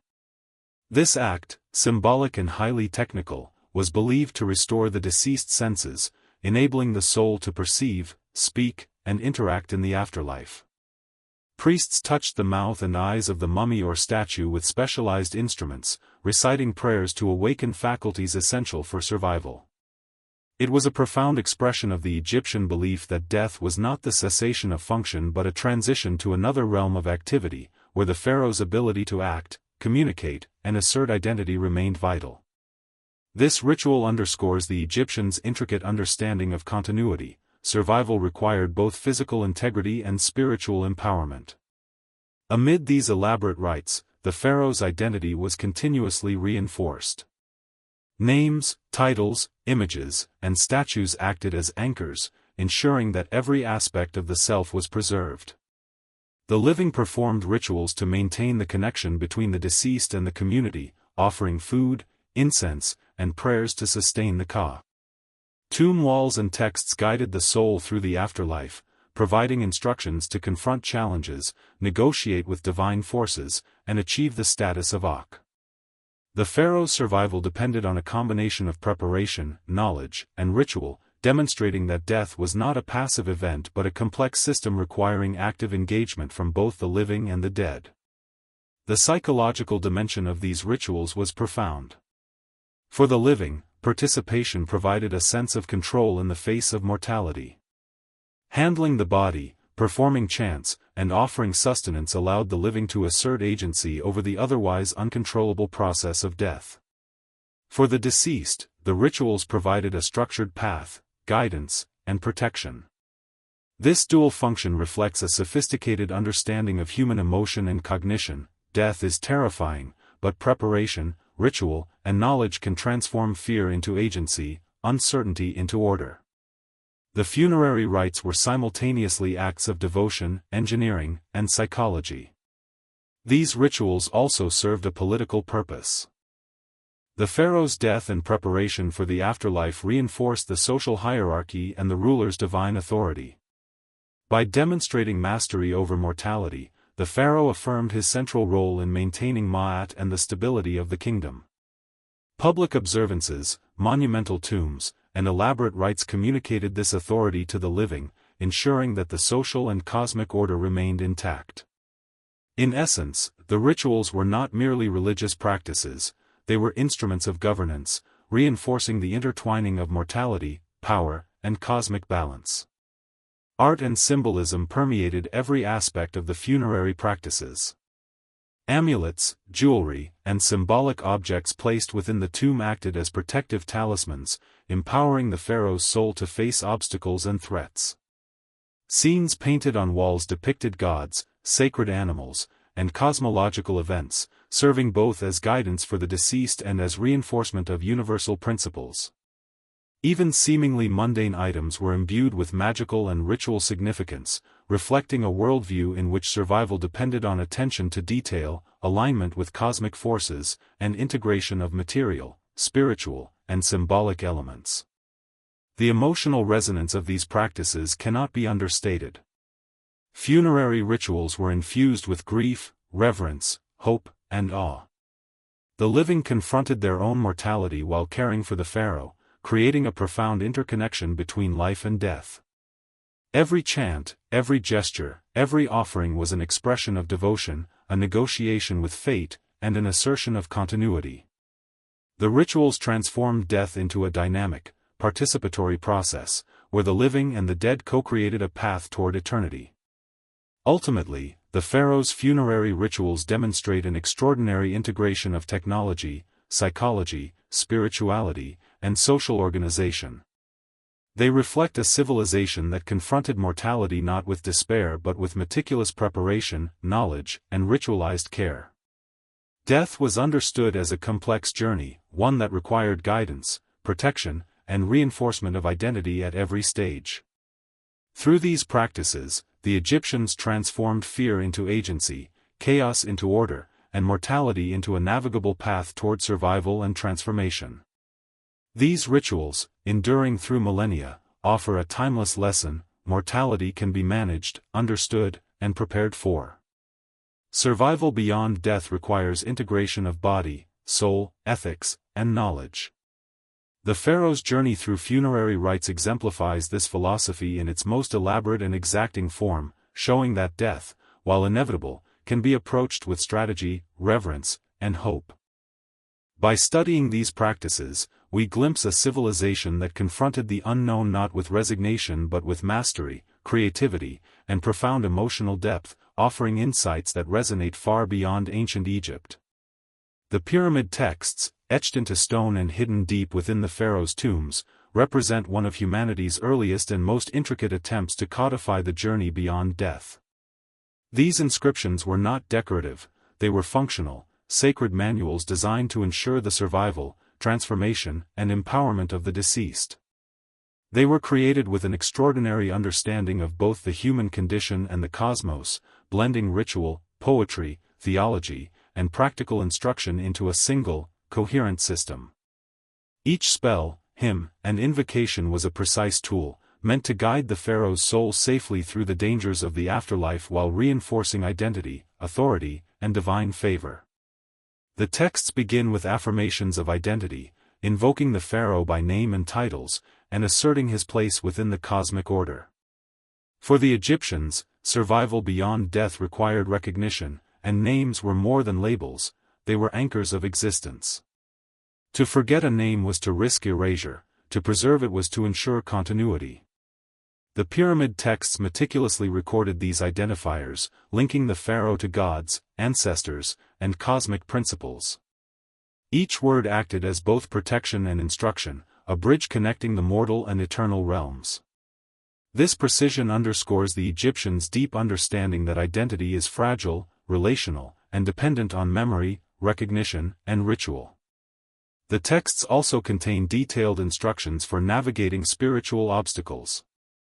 The afterlife, as envisioned by the Egyptians, was filled with peril, gates, demons, and cosmic forces tested the deceased at every turn. The pyramid texts provided explicit guidance for these challenges, offering incantations, symbolic gestures, and prayers to ensure passage. The spells functioned as keys, unlocking safe paths and protecting the pharaoh from spiritual harm. Survival required both knowledge and alignment with cosmic law. The texts were the roadmap and toolkit for mastering these trials.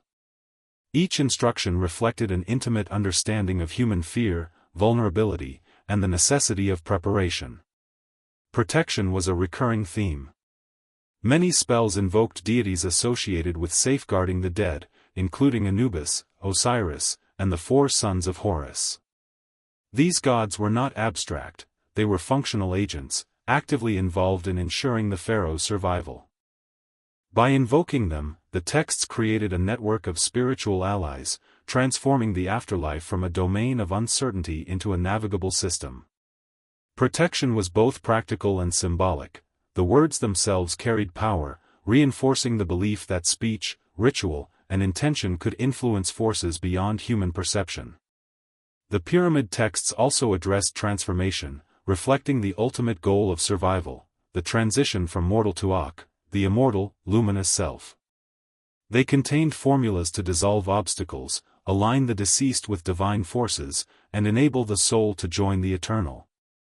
Transformation was not automatic, it required both preparation and correct execution.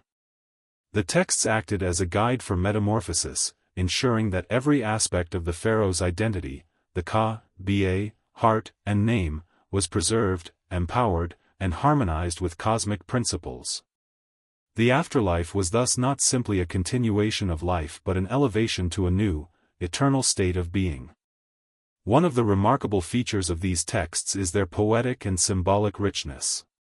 Imagery of birds, stars, rivers, and sacred animals intertwines with instructions, creating a narrative that is both functional and aesthetically profound. Birds, for example, symbolize the mobility of the Ba, while stars represent guidance and cosmic alignment. The texts are not dry manuals, they are immersive, sensory experiences, designed to be read aloud, chanted, and experienced in ritual context. Their language conveys awe, reverence, and the weight of mortality while simultaneously providing concrete tools for survival. The pyramid texts also reinforce the pharaoh's dual role as human and divine. They repeatedly assert his connection to gods, his ability to assume divine forms, and his authority over both mortal and cosmic realms. This duality was crucial. Survival in the afterlife required not only skill and preparation but divine alignment. By situating the pharaoh within the network of gods, the texts ensured that his journey would be supported by the highest cosmic powers. Authority, identity, and survival were inseparable, reinforcing the idea that mortality could be managed through knowledge, ritual, and alignment with divine order. Ethics, though less explicit than in moralistic texts of later cultures, were embedded in the pyramid texts through the emphasis on order, truth, and alignment with Ma'at. The spells assumed that the pharaoh's life had been lived in accordance with cosmic law, deviations could compromise survival. The texts functioned both as instructions and as affirmation that the deceased's prior actions had established the conditions for success. Survival was thus contingent on preparation in life as much as in death, reflecting a sophisticated integration of morality, ritual, and metaphysical engineering. The texts also illustrate the Egyptians' sophisticated understanding of memory and permanence. Carved into stone, often in hidden chambers, they were designed to endure for eternity, ensuring that the instructions, protections, and affirmations would remain active long after the pharaoh's physical body had decayed. This focus on permanence underscores a civilization obsessed with continuity. Identity, memory, and survival were intimately connected, and material durability was leveraged to safeguard immaterial existence. The pyramid texts exemplify this principle, blending permanence, knowledge, and ritual into a system designed to transcend time. Beyond their immediate function, the pyramid texts reveal an extraordinary worldview. They depict death as a structured, knowable, and navigable process rather than a chaotic or arbitrary event. The pharaoh's survival was engineered, managed, and reinforced through preparation, ritual, and divine alignment. Each text embodies the Egyptians' belief that mortality is not absolute, that fear can be transformed into mastery, and that identity can persist through careful attention to both material and spiritual realities. The texts combine observation, imagination, and spiritual philosophy into a coherent, functioning system that addresses the deepest existential questions: how to survive, transform, and endure beyond the limits of flesh and time. The text's influence extended far beyond the pharaohs themselves. They set the template for later funerary literature, including coffin texts and the Book of the Dead, democratizing aspects of survival and guidance for ordinary Egyptians. The principles, preparation, protection, guidance, and transformation, remain central, illustrating a culture deeply attuned to the challenges of mortality and the possibilities of continuity. The pyramid texts, therefore, represent not only the sophistication of elite burial practices but also the foundation of a civilization-wide understanding of life, death, and survival. Ultimately, the pyramid texts are more than ancient inscriptions, they are a testament to the Egyptians' profound engagement with mortality. They combine ritual, poetry, theology, and practical instruction into a coherent system designed to navigate the unknown. They demonstrate an understanding of identity, memory, and survival that is at once practical, symbolic, and philosophical. Through these texts, the pharaoh's journey into death becomes a structured, navigable process, and the civilization that created them leaves a legacy of ingenuity, imagination, and profound insight into what it means to endure beyond life. The Book of the Dead, a compendium of spells, prayers, and incantations, represents the culmination of centuries of Egyptian exploration into the nature of mortality, identity, and survival beyond death. Unlike the earlier pyramid texts, which were largely restricted to pharaohs, the Book of the Dead democratized access to knowledge, providing guidance for a broader segment of society. Its pages were designed to instruct, protect, and empower the deceased, transforming what might have been a terrifying journey into a navigable path through the afterlife. Each spell was carefully constructed to serve a specific purpose, whether warding off malevolent spirits, ensuring safe passage across cosmic waters, or facilitating the successful weighing of the heart. At the heart of the Book of the Dead is the understanding that survival is both active and conditional. The soul, once released from the physical body, must negotiate challenges, demonstrate identity, and engage with divine forces. The text is a practical tool, offering formulas and instructions to overcome these obstacles. But it is also profoundly psychological. It acknowledges the uncertainty and fear inherent in death while providing methods to mitigate them. The Egyptians recognized that survival required preparation, knowledge, and a clear understanding of both the material and immaterial realms. The Book of the Dead is an extraordinary reflection of this philosophy, combining pragmatism, spiritual insight, and narrative guidance. Protection is a recurring theme throughout the text. Spells invoked gods such as Osiris, Anubis, and Thoth, enlisting their aid in navigating the afterlife's dangers.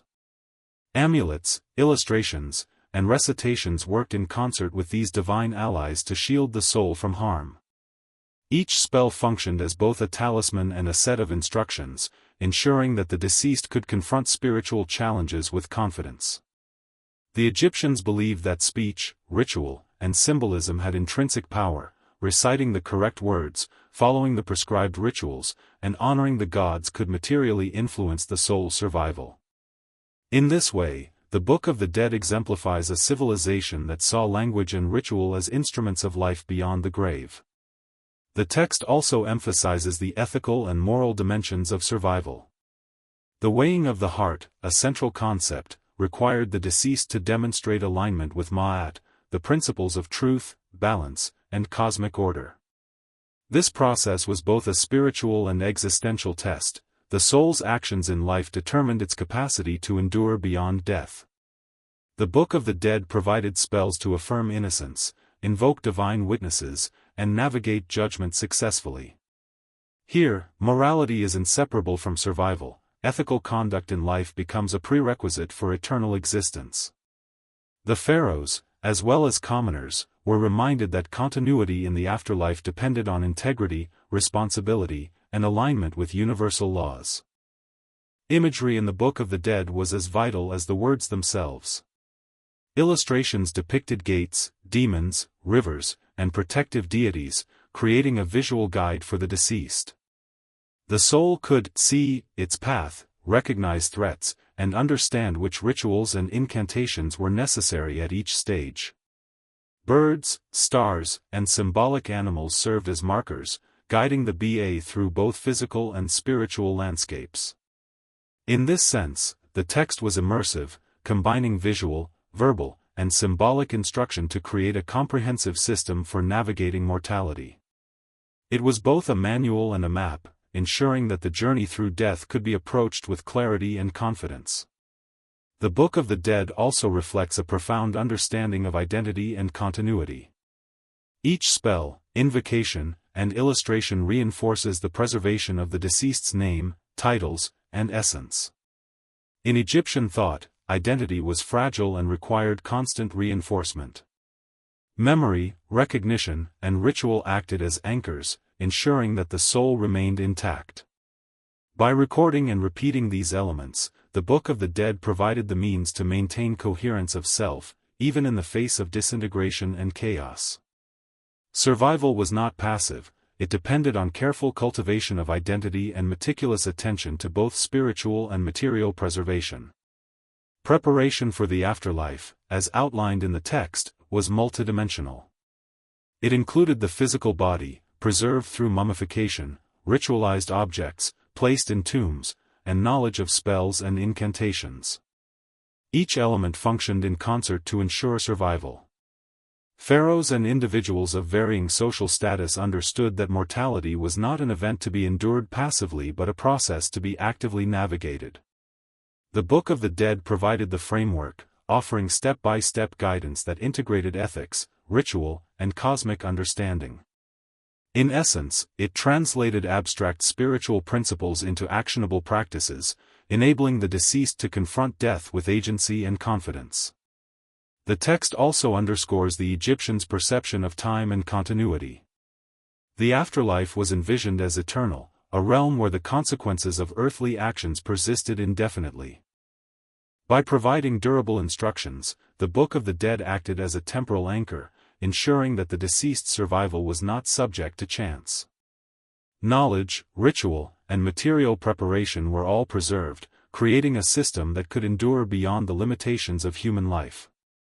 This emphasis on permanence reveals a civilization profoundly attuned to fragility, continuity, and the interplay between mortality and eternity. Psychologically, the Book of the Dead reflects an acute awareness of fear, uncertainty, and hope. Death is depicted as a journey fraught with obstacles, yet one that can be managed through preparation, knowledge, and ritual. Spells provide reassurance, enabling the deceased to navigate dangers with foresight and confidence. The text demonstrates that confronting mortality requires both courage and understanding. Fear alone cannot secure survival, but knowledge, action, and alignment with cosmic principles can. The Egyptians transformed existential anxiety into structured opportunity, creating a system in which agency and ritual mitigated chaos. The influence of the Book of the Dead extended beyond the tomb, shaping culture, art, and social practice. Its principles informed the construction of tombs, placement of offerings, and performance of rituals. The text acted as a shared repository of knowledge, linking generations through continuity of practice and belief. By standardizing and codifying the journey beyond death, it reinforced societal values, ethical conduct, and cosmic alignment. The Pharaoh's authority, the community's cohesion, and the spiritual survival of individuals were all intertwined within its pages. Ultimately, the Book of the Dead exemplifies a civilization confronting mortality with ingenuity, foresight, and emotional depth. It transforms death from a passive endpoint into a structured journey, navigable through preparation, knowledge, and alignment with cosmic forces. Through its spells, imagery, and rituals, it provides both guidance and reassurance, addressing the deepest human concerns: identity, memory, survival, and transformation. It is a testament to the Egyptians' sophisticated understanding of life and death, a synthesis of observation, imagination, and spiritual insight that continues to captivate and instruct across millennia. The architecture of mortuary temples and the surrounding complexes of the pharaohs was more than a display of wealth or power, it was an extension of their philosophy of death, a physical manifestation of preparation, protection, and continuity. These structures were carefully designed to serve as intermediaries between the living and the dead, offering spaces for ritual performance, offerings, and guidance of the soul. They existed as both functional and symbolic environments, where the living could interact with mortality while the deceased's identity and survival were actively reinforced. Walking through these complexes was to move through a meticulously orchestrated universe, each element serving a purpose in the larger system of eternal continuity. From the moment one approached a mortuary temple, the architecture itself communicated the gravity of death. Massive pylons, adorned with carved reliefs and hieroglyphs, announced the sacred nature of the space. The layout guided movement deliberately. Courtyards, halls, and sanctuaries unfolded in a sequence that mirrored the journey of the soul through the afterlife. Each corridor and chamber was a stage in a ritual performance, designed to reinforce the pharaoh's power, identity, and alignment with cosmic order.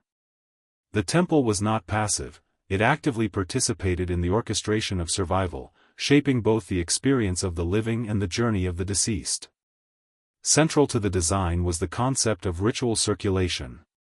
Processions of priests, officials, and sometimes the populace followed predetermined paths, performing ceremonies that activated the spiritual power of the complex. Offerings of food, incense, and symbolic goods were placed strategically to nourish the ka of the pharaoh, maintaining a continuous bond between the living and the dead.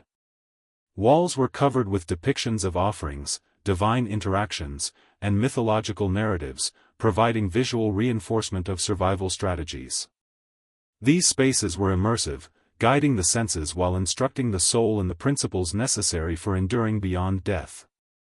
The placement and orientation of mortuary temples were equally deliberate. Many were aligned with celestial bodies, such as the rising and setting sun, reflecting the Egyptians' understanding of cosmic rhythms.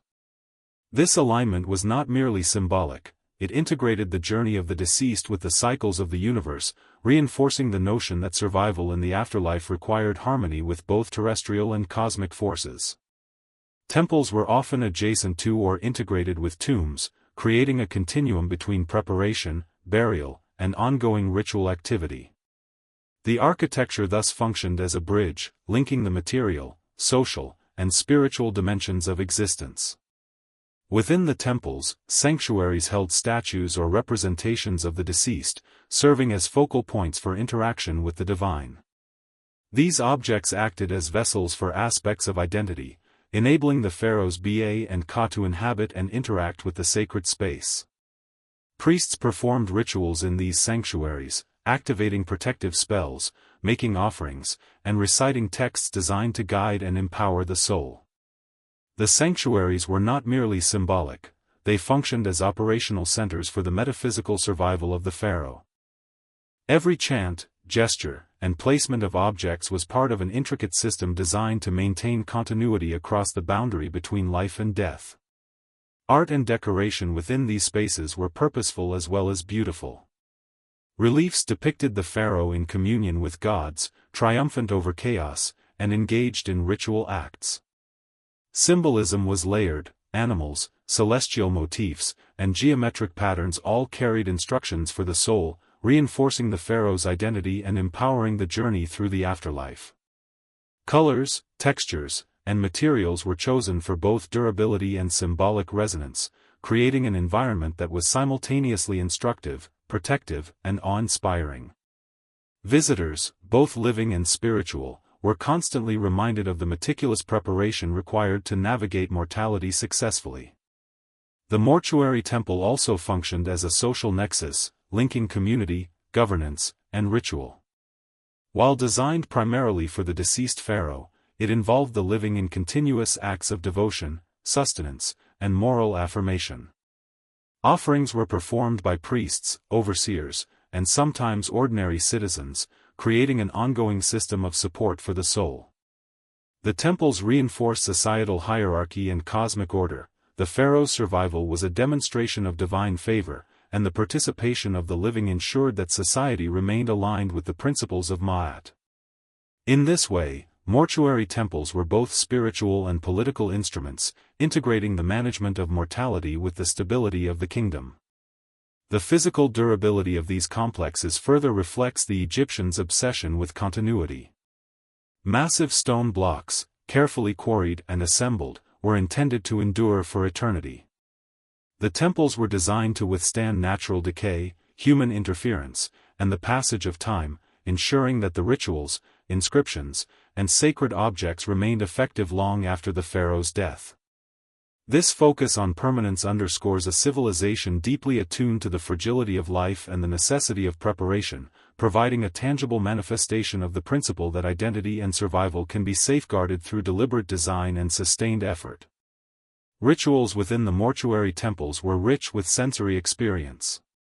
Incense, music, chanting, and offerings created an environment charged with sacred energy. The smells, sounds, and visual cues were all integral, reinforcing the connection between the living and the deceased and ensuring that the spiritual mechanisms of survival were activated.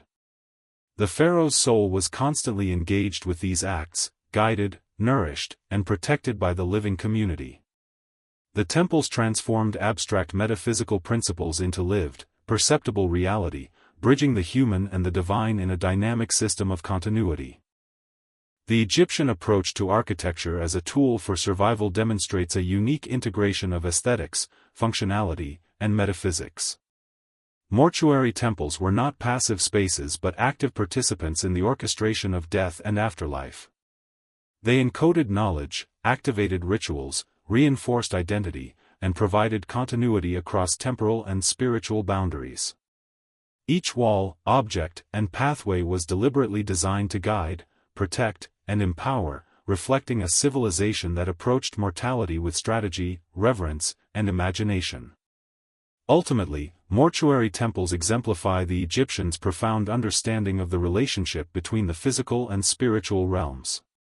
They were designed to sustain life beyond death, integrating ritual, architecture, and community into a system that could endure for eternity.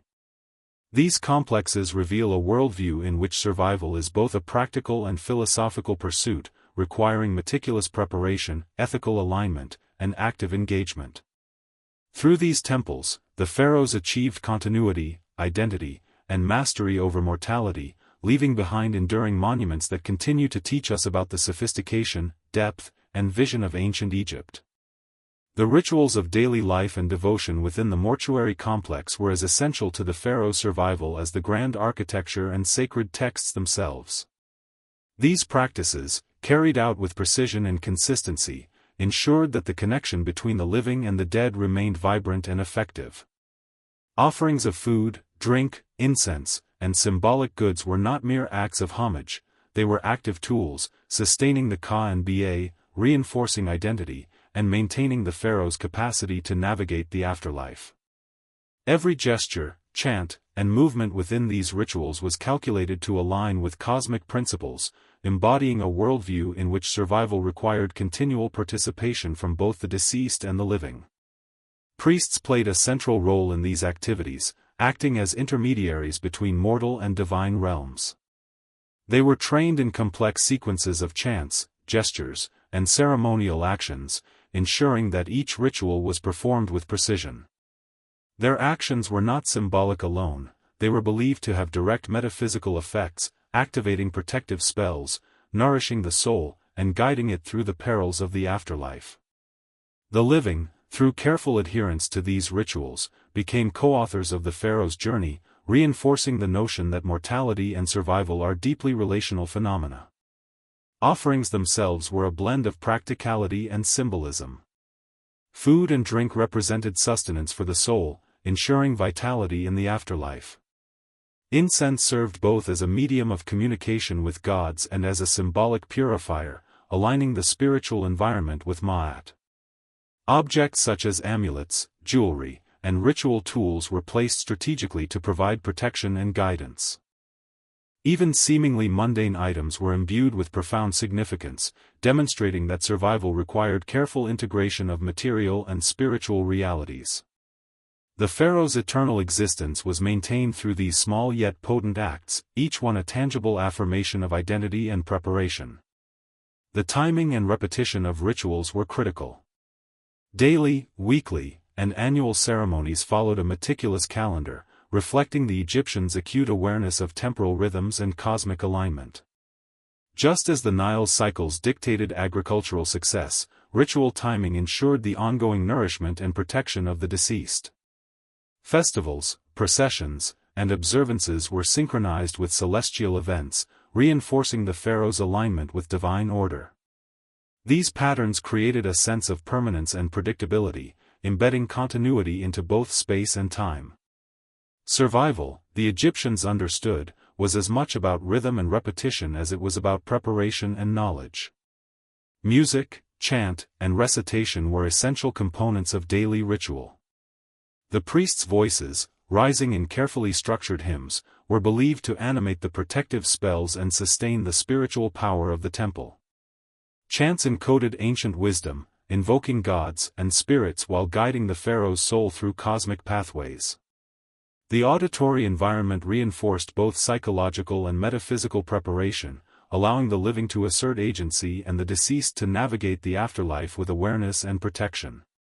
Sound, like architecture and imagery, was a vital instrument in the orchestration of survival. Participation of the wider community further reinforced these practices.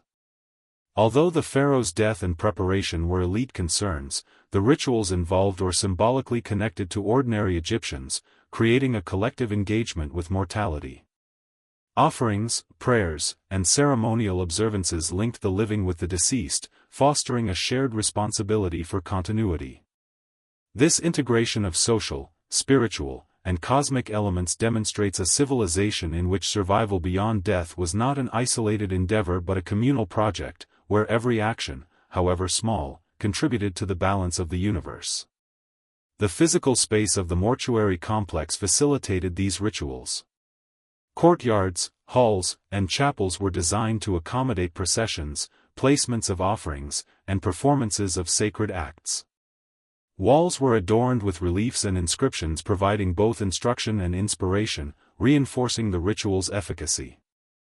Every architectural choice, from orientation to scale, from materials to decorative motifs, was intended to support the continuous practice of ritualized care. In this way, survival was embedded in the environment itself, transforming space into an active participant in the orchestration of mortality. The rituals also had profound psychological significance.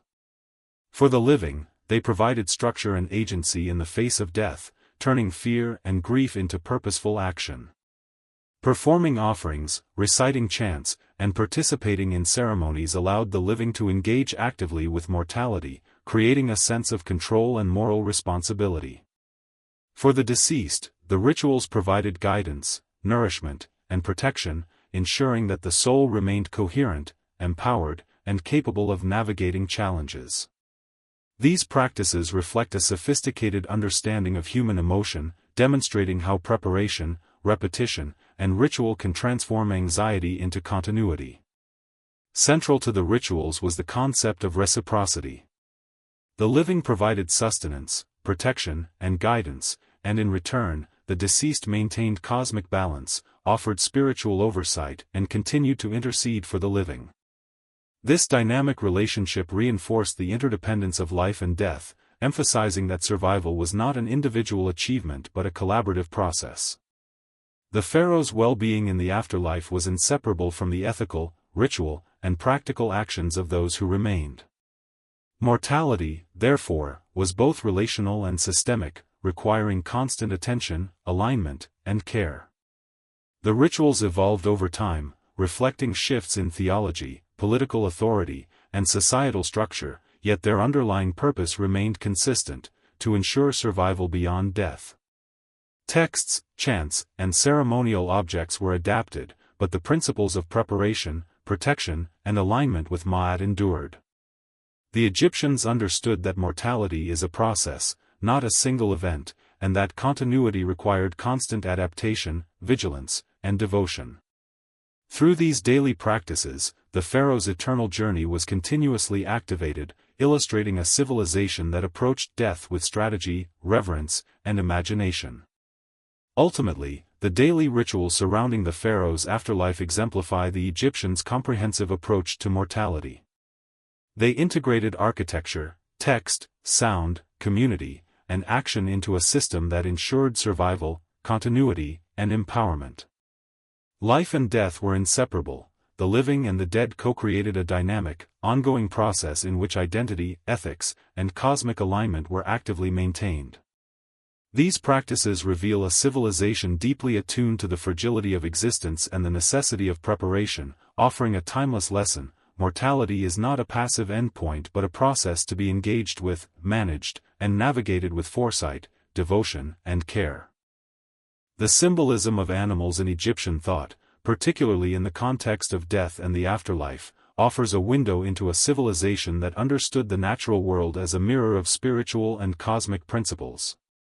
Animals were not merely decorative motifs or companions in the physical world, they were active participants in the metaphysical order, embodiments of divine power, and guides for the pharaoh's soul as it navigated the perils of eternity. From the soaring falcon to the protective jackal, each creature carried specific attributes, lessons, and protective functions that were integrated into ritual, art, and architecture. Understanding these symbolic roles illuminates the Egyptians' profound ability to translate observation of the natural world into strategies for survival beyond death. The falcon, often associated with Horus, exemplified vision, kingship, and spiritual vigilance. Its image frequently appeared in tombs and on funerary objects, signifying protection and divine oversight.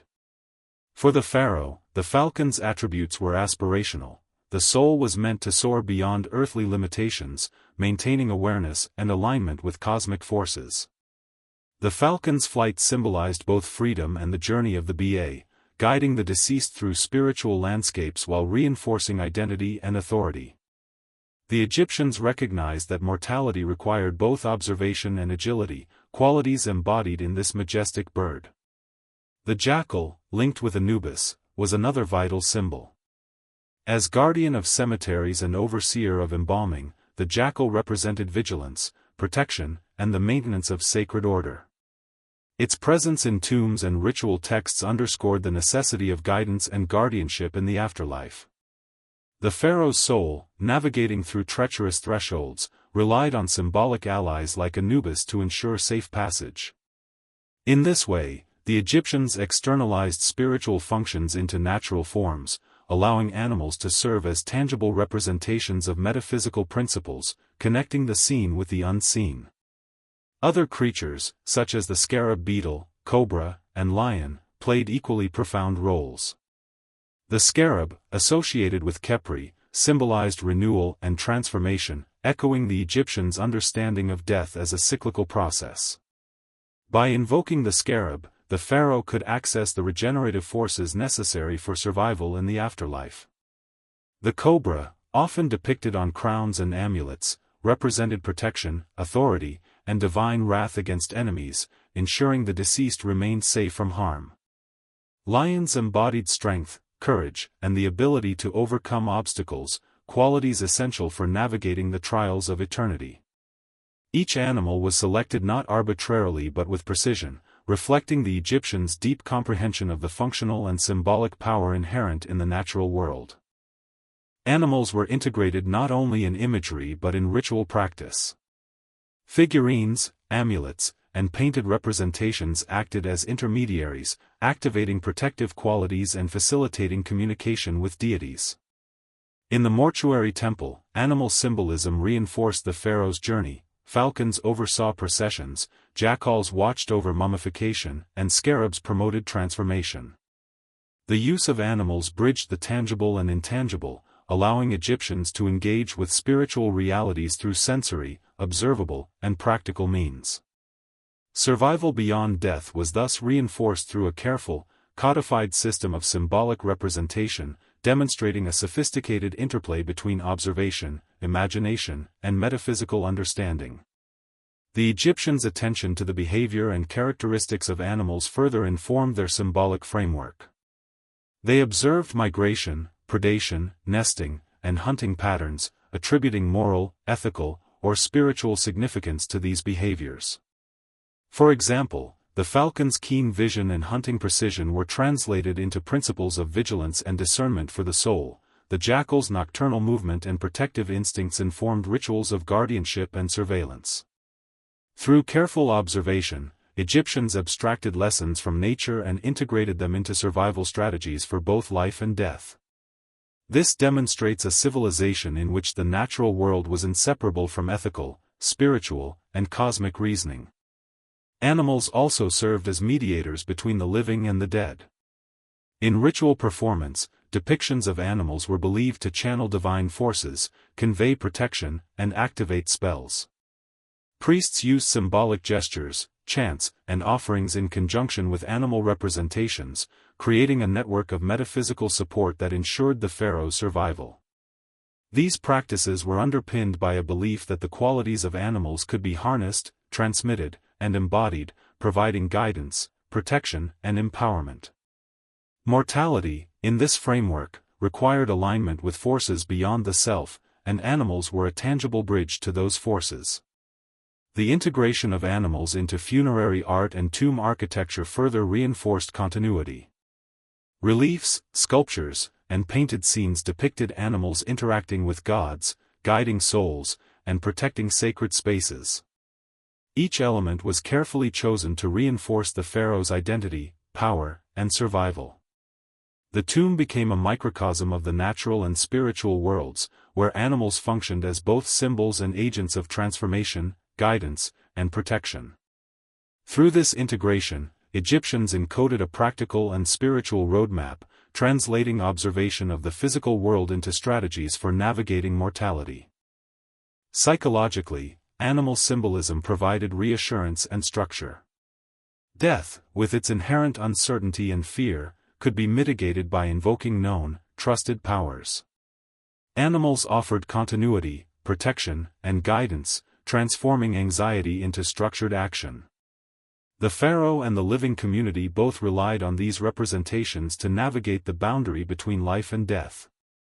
The integration of animal symbolism into ritual, art, and text exemplifies a civilization that understood the interplay between emotion, cognition, and survival, using observation of the natural world to inform strategies for continuity. The philosophical implications of animal symbolism extend beyond protection. By observing and integrating the characteristics of animals, Egyptians cultivated an understanding of balance, adaptability, and resilience. These qualities were essential for navigating both life and death. Animals became models for ethical, strategic, and spiritual behavior, reinforcing the notion that survival in the afterlife was not random but contingent on preparation, alignment, and understanding. Mortality was thus approached as a system to be learned, anticipated, and navigated with both intellect and intuition, and animals were indispensable guides in this process. Ultimately, the symbolism of animals in Egyptian mortuary culture illustrates a profound synthesis of observation, ritual, and philosophy.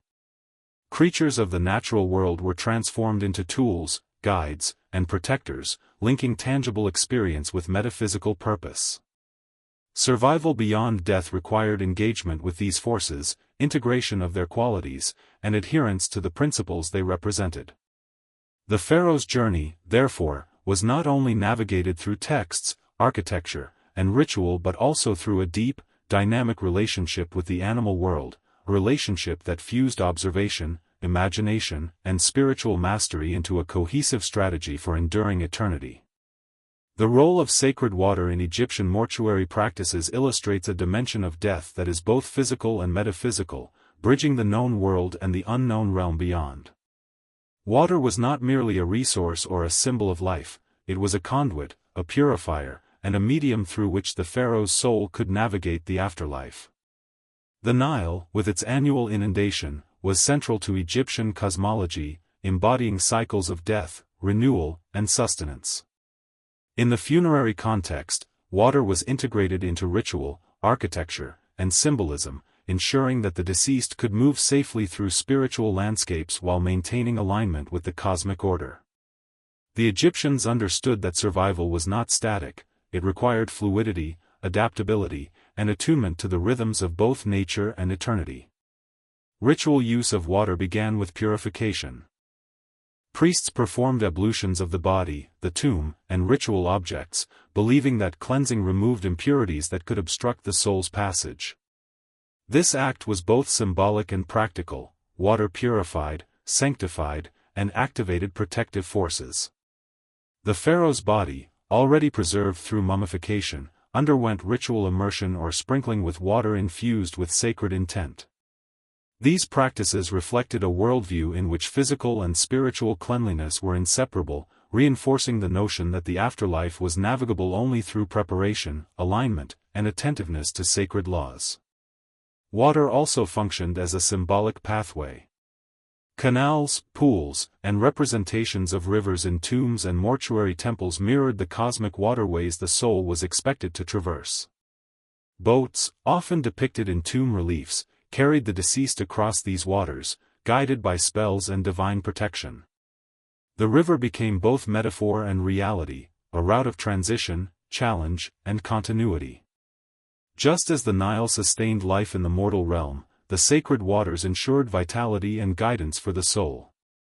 The Egyptians recognized that death, while inevitable, could be approached strategically, with natural elements serving as both symbols and instruments of survival. Purification rituals extended beyond the physical to the verbal and symbolic. Chants, prayers, and incantations often invoked the purifying qualities of sacred water, aligning the deceased with divine forces and cosmic law. The act of recitation itself was believed to animate the water, transforming it into a living conduit for protection and guidance. These practices underscore a sophisticated understanding of the interplay between tangible and intangible realms, demonstrating that survival required integration of body, environment, and ritualized knowledge. Water was simultaneously practical, symbolic, and operational in its function, bridging life, death, and cosmic continuity. Water also played a protective role. Certain spells described rivers and pools as barriers against malevolent forces, while others depicted water as a medium through which the pharaoh could summon divine aid. The flow of water symbolized movement, vigilance, and adaptability, qualities essential for navigating spiritual obstacles. Just as a river cannot be controlled entirely, the afterlife was dynamic, requiring flexibility and responsiveness. Water, in this sense, served as both a metaphor and a tool, reminding the deceased and the living that survival depended on awareness, preparation, and alignment with natural and cosmic forces. Architectural elements incorporated water as a functional and symbolic medium. Pools within mortuary temples, canals leading to tombs, and representations of rivers in tomb art created an immersive environment where water acted as both guide and sustenance. Boats, ritual basins, and channels were carefully integrated into these spaces, reinforcing the pharaoh's journey and providing tangible support for metaphysical processes. These design choices reflect a civilization in which survival beyond death was not abstract but spatially and materially enacted, ensuring that the deceased's transition could be guided, nourished, and protected through deliberate interaction with natural elements. The Egyptians' understanding of water extended to its cyclical nature. The annual flooding of the Nile symbolized death and rebirth, decay and renewal, reflecting the rhythms of life and the continuity of existence. This natural observation informed funerary practices. Just as the land was revitalized by water, so too was the pharaoh's soul nourished and transformed by sacred rivers and pools. The integration of seasonal cycles into mortuary practice demonstrates an awareness of continuity, interdependence, and the transformative potential inherent in natural processes. Mortality was approached not as a singular event but as part of an ongoing, cyclical system, in which water was both metaphor and instrument. Psychologically, the use of water provided reassurance and a framework for action. Death, with its uncertainty and invisibility, was mitigated through tangible interaction with a familiar, vital element.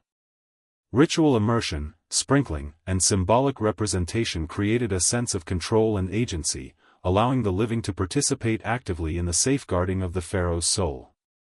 For the deceased, water offered pathways, protection, and sustenance, reinforcing both identity and capability. The Egyptians recognized that mortality is as much a psychological challenge as a metaphysical one, and sacred water functioned as a stabilizing, guiding, and transformative force.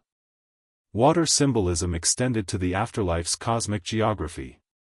Rivers of the underworld, pools of purification, and celestial waters were all depicted in texts, tombs, and rituals. These elements were not decorative, they were functional maps, instructing the soul on where to go, what to expect, and how to act. Boats, spells, and amulets interacted with these waters, creating a dynamic network of guidance and protection. The Egyptians' careful integration of natural and metaphysical water illustrates a civilization deeply attuned to the interplay between environment, ritual, and survival. Ultimately, sacred water in Egyptian mortuary culture exemplifies a profound understanding of mortality and continuity. It functioned as a purifying agent, a protective medium, a navigational tool, and a symbol of life, renewal, and cosmic alignment. Survival in the afterlife required engagement with these waters, integration of their symbolic qualities, and adherence to ritual practices designed to activate their power. The pharaoh's journey, therefore, was shaped not only by texts, architecture, and ritual but by a nuanced interaction with the natural and cosmic flows of water, a tangible and philosophical strategy for enduring eternity. The concept of cosmic order, or ma'at, was central to the Egyptian understanding of life, death, and the afterlife, serving as the invisible framework that governed both mortal and divine realms. Ma'at was more than a principle, it was a living, operational force that ensured balance, justice, and continuity throughout the universe. For the pharaohs, maintaining alignment with Ma'at was not merely ethical, it was existential. Survival beyond death depended on the deceased's ability to preserve harmony, both in their earthly actions and in the rituals and knowledge that guided their soul through eternity. Every decision, every ritual, and every act of preparation was measured against this cosmic standard, demonstrating that mortality was inseparable from universal law. The pharaoh's role as a guarantor of Ma'at was reflected in both life and death. In life, he upheld justice, regulated society, and performed rituals to sustain cosmic balance. In death, these responsibilities extended to ensuring that his soul's journey did not disrupt the order of the universe. The afterlife was envisioned as a continuation of this governance. The pharaoh, by surviving and transforming into a divine presence, maintained the equilibrium of both the human and spiritual worlds. Mortality was therefore understood as a dynamic process, in which ethical, spiritual, and cosmic alignment were inseparable. Survival required mastery of self, ritual, and the universe itself. Judgment in the afterlife was the most vivid manifestation of Ma'at's importance. The weighing of the heart, often depicted in funerary texts and tomb art, symbolized the soul's alignment with truth, balance, and justice. A heart burdened by deceit, cruelty, or imbalance threatened the deceased's continuity, potentially leading to annihilation or absorption into chaos. Conversely, a heart in harmony with Ma'at ensured survival, transformation, and divine integration. This process underscores the Egyptians' belief that ethical conduct was not merely socially advantageous but cosmically necessary. Mortality and morality were fused, each influencing the possibility of eternal existence. The influence of Ma'at extended to funerary practices and ritual behavior. Every act, from mummification to offerings, from architectural design to the recitation of spells, was governed by principles of balance and propriety. Priests, artisans, and officials were trained to perform these actions with precision, ensuring that the pharaoh's journey would align with cosmic law. Deviations or errors could compromise the soul's survival, illustrating a civilization that approached mortality with meticulous attention to detail. Ma'at was both guide and safeguard, ensuring that life, death, and the afterlife operated within an ordered, coherent framework. Cosmic order was also reflected in Egyptian architecture and urban planning. Tombs, mortuary temples, and pyramids were constructed in accordance with celestial alignments, cardinal directions, and geometric principles. These choices were not aesthetic alone, they embodied the principle that survival required harmony with the cosmos. The pharaoh's passage through the afterlife was thus mirrored in the physical world, where spatial relationships, symbolism, and ritual architecture reinforced alignment with Ma'at. Mortality was mediated through environment, illustrating an extraordinary integration of observation, ritual, and cosmic philosophy. The psychological and philosophical implications of Ma'at are profound. By framing mortality within a system of cosmic balance, the Egyptians transformed death from a chaotic inevitability into a structured journey. Survival depended on preparation, ethical alignment, and active engagement with forces beyond the self. Fear was mitigated through knowledge, ritual, and adherence to universal principles. The living, participating in funerary rites, reinforced both the deceased's and society's alignment with Ma'at, ensuring that mortality was approached with agency, structure, and purpose. Ethics and morality, as interpreted through Ma'at, were deeply relational. The pharaoh's alignment with cosmic order influenced the well-being of the kingdom, the protection of the people, and the stability of the universe. Similarly, the deceased's survival in the afterlife had repercussions for both living and divine realms. This interconnectedness reflects a worldview in which survival is neither isolated nor accidental. Life and death were threads woven into a larger cosmic tapestry, and mastery of mortality required understanding one's place within it. The pharaoh's journey exemplified the integration of individual responsibility, societal order, and cosmic balance. The principle of Ma'at also informed Egyptian art, literature, and symbolic practice. Visual representations, hieroglyphs, and ritual objects encoded the laws of balance and harmony, guiding both the living and the deceased. Spells and texts often explicitly invoked Ma'at, ensuring that every action contributed to continuity and alignment. The emphasis on order, proportion, and harmony reflects a civilization that understood survival as a multidimensional process, reliant on knowledge, ritual, and adherence to universal principles. Death was thus approached not as an end but as a continuation of the ethical and cosmic journey begun in life. In practical terms, Ma'at influenced the design of rituals, the structuring of tombs, and the selection of protective spells. Every element of funerary preparation was oriented toward maintaining balance, preserving identity, and ensuring successful passage. Errors or neglect could disrupt this balance, threatening the deceased's survival and the stability of the universe. This precision demonstrates a sophisticated awareness of causality, accountability, and the interdependence of mortal and divine actions. Mortality was a system to be navigated with intelligence, care, and moral attention, reflecting a culture deeply attuned to continuity and cosmic law. Ultimately, Ma'at represents the core philosophy of Egyptian mortality and survival. It integrates ethics, ritual, cosmology, and psychology into a coherent framework, providing a structured path for navigating life, death, and eternity. The pharaoh's understanding of Ma'at shaped every aspect of their preparation for the afterlife. Their architecture, rituals, texts, and symbolic practices were all designed to maintain harmony, reinforce identity, and secure continuity. By aligning with Ma'at, the deceased could transcend chaos, achieve transformation, and endure beyond mortal limits. This principle, central to Egyptian thought, illuminates a civilization that confronted mortality not with fear alone but with profound strategy, insight, and reverence.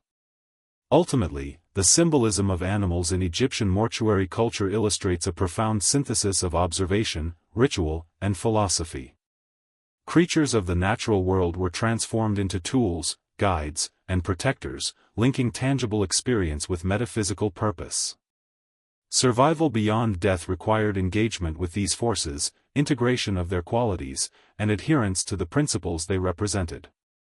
The pharaoh's journey, therefore, was not only navigated through texts, architecture, and ritual but also through a deep, dynamic relationship with the animal world, a relationship that fused observation, imagination, and spiritual mastery into a cohesive strategy for enduring eternity.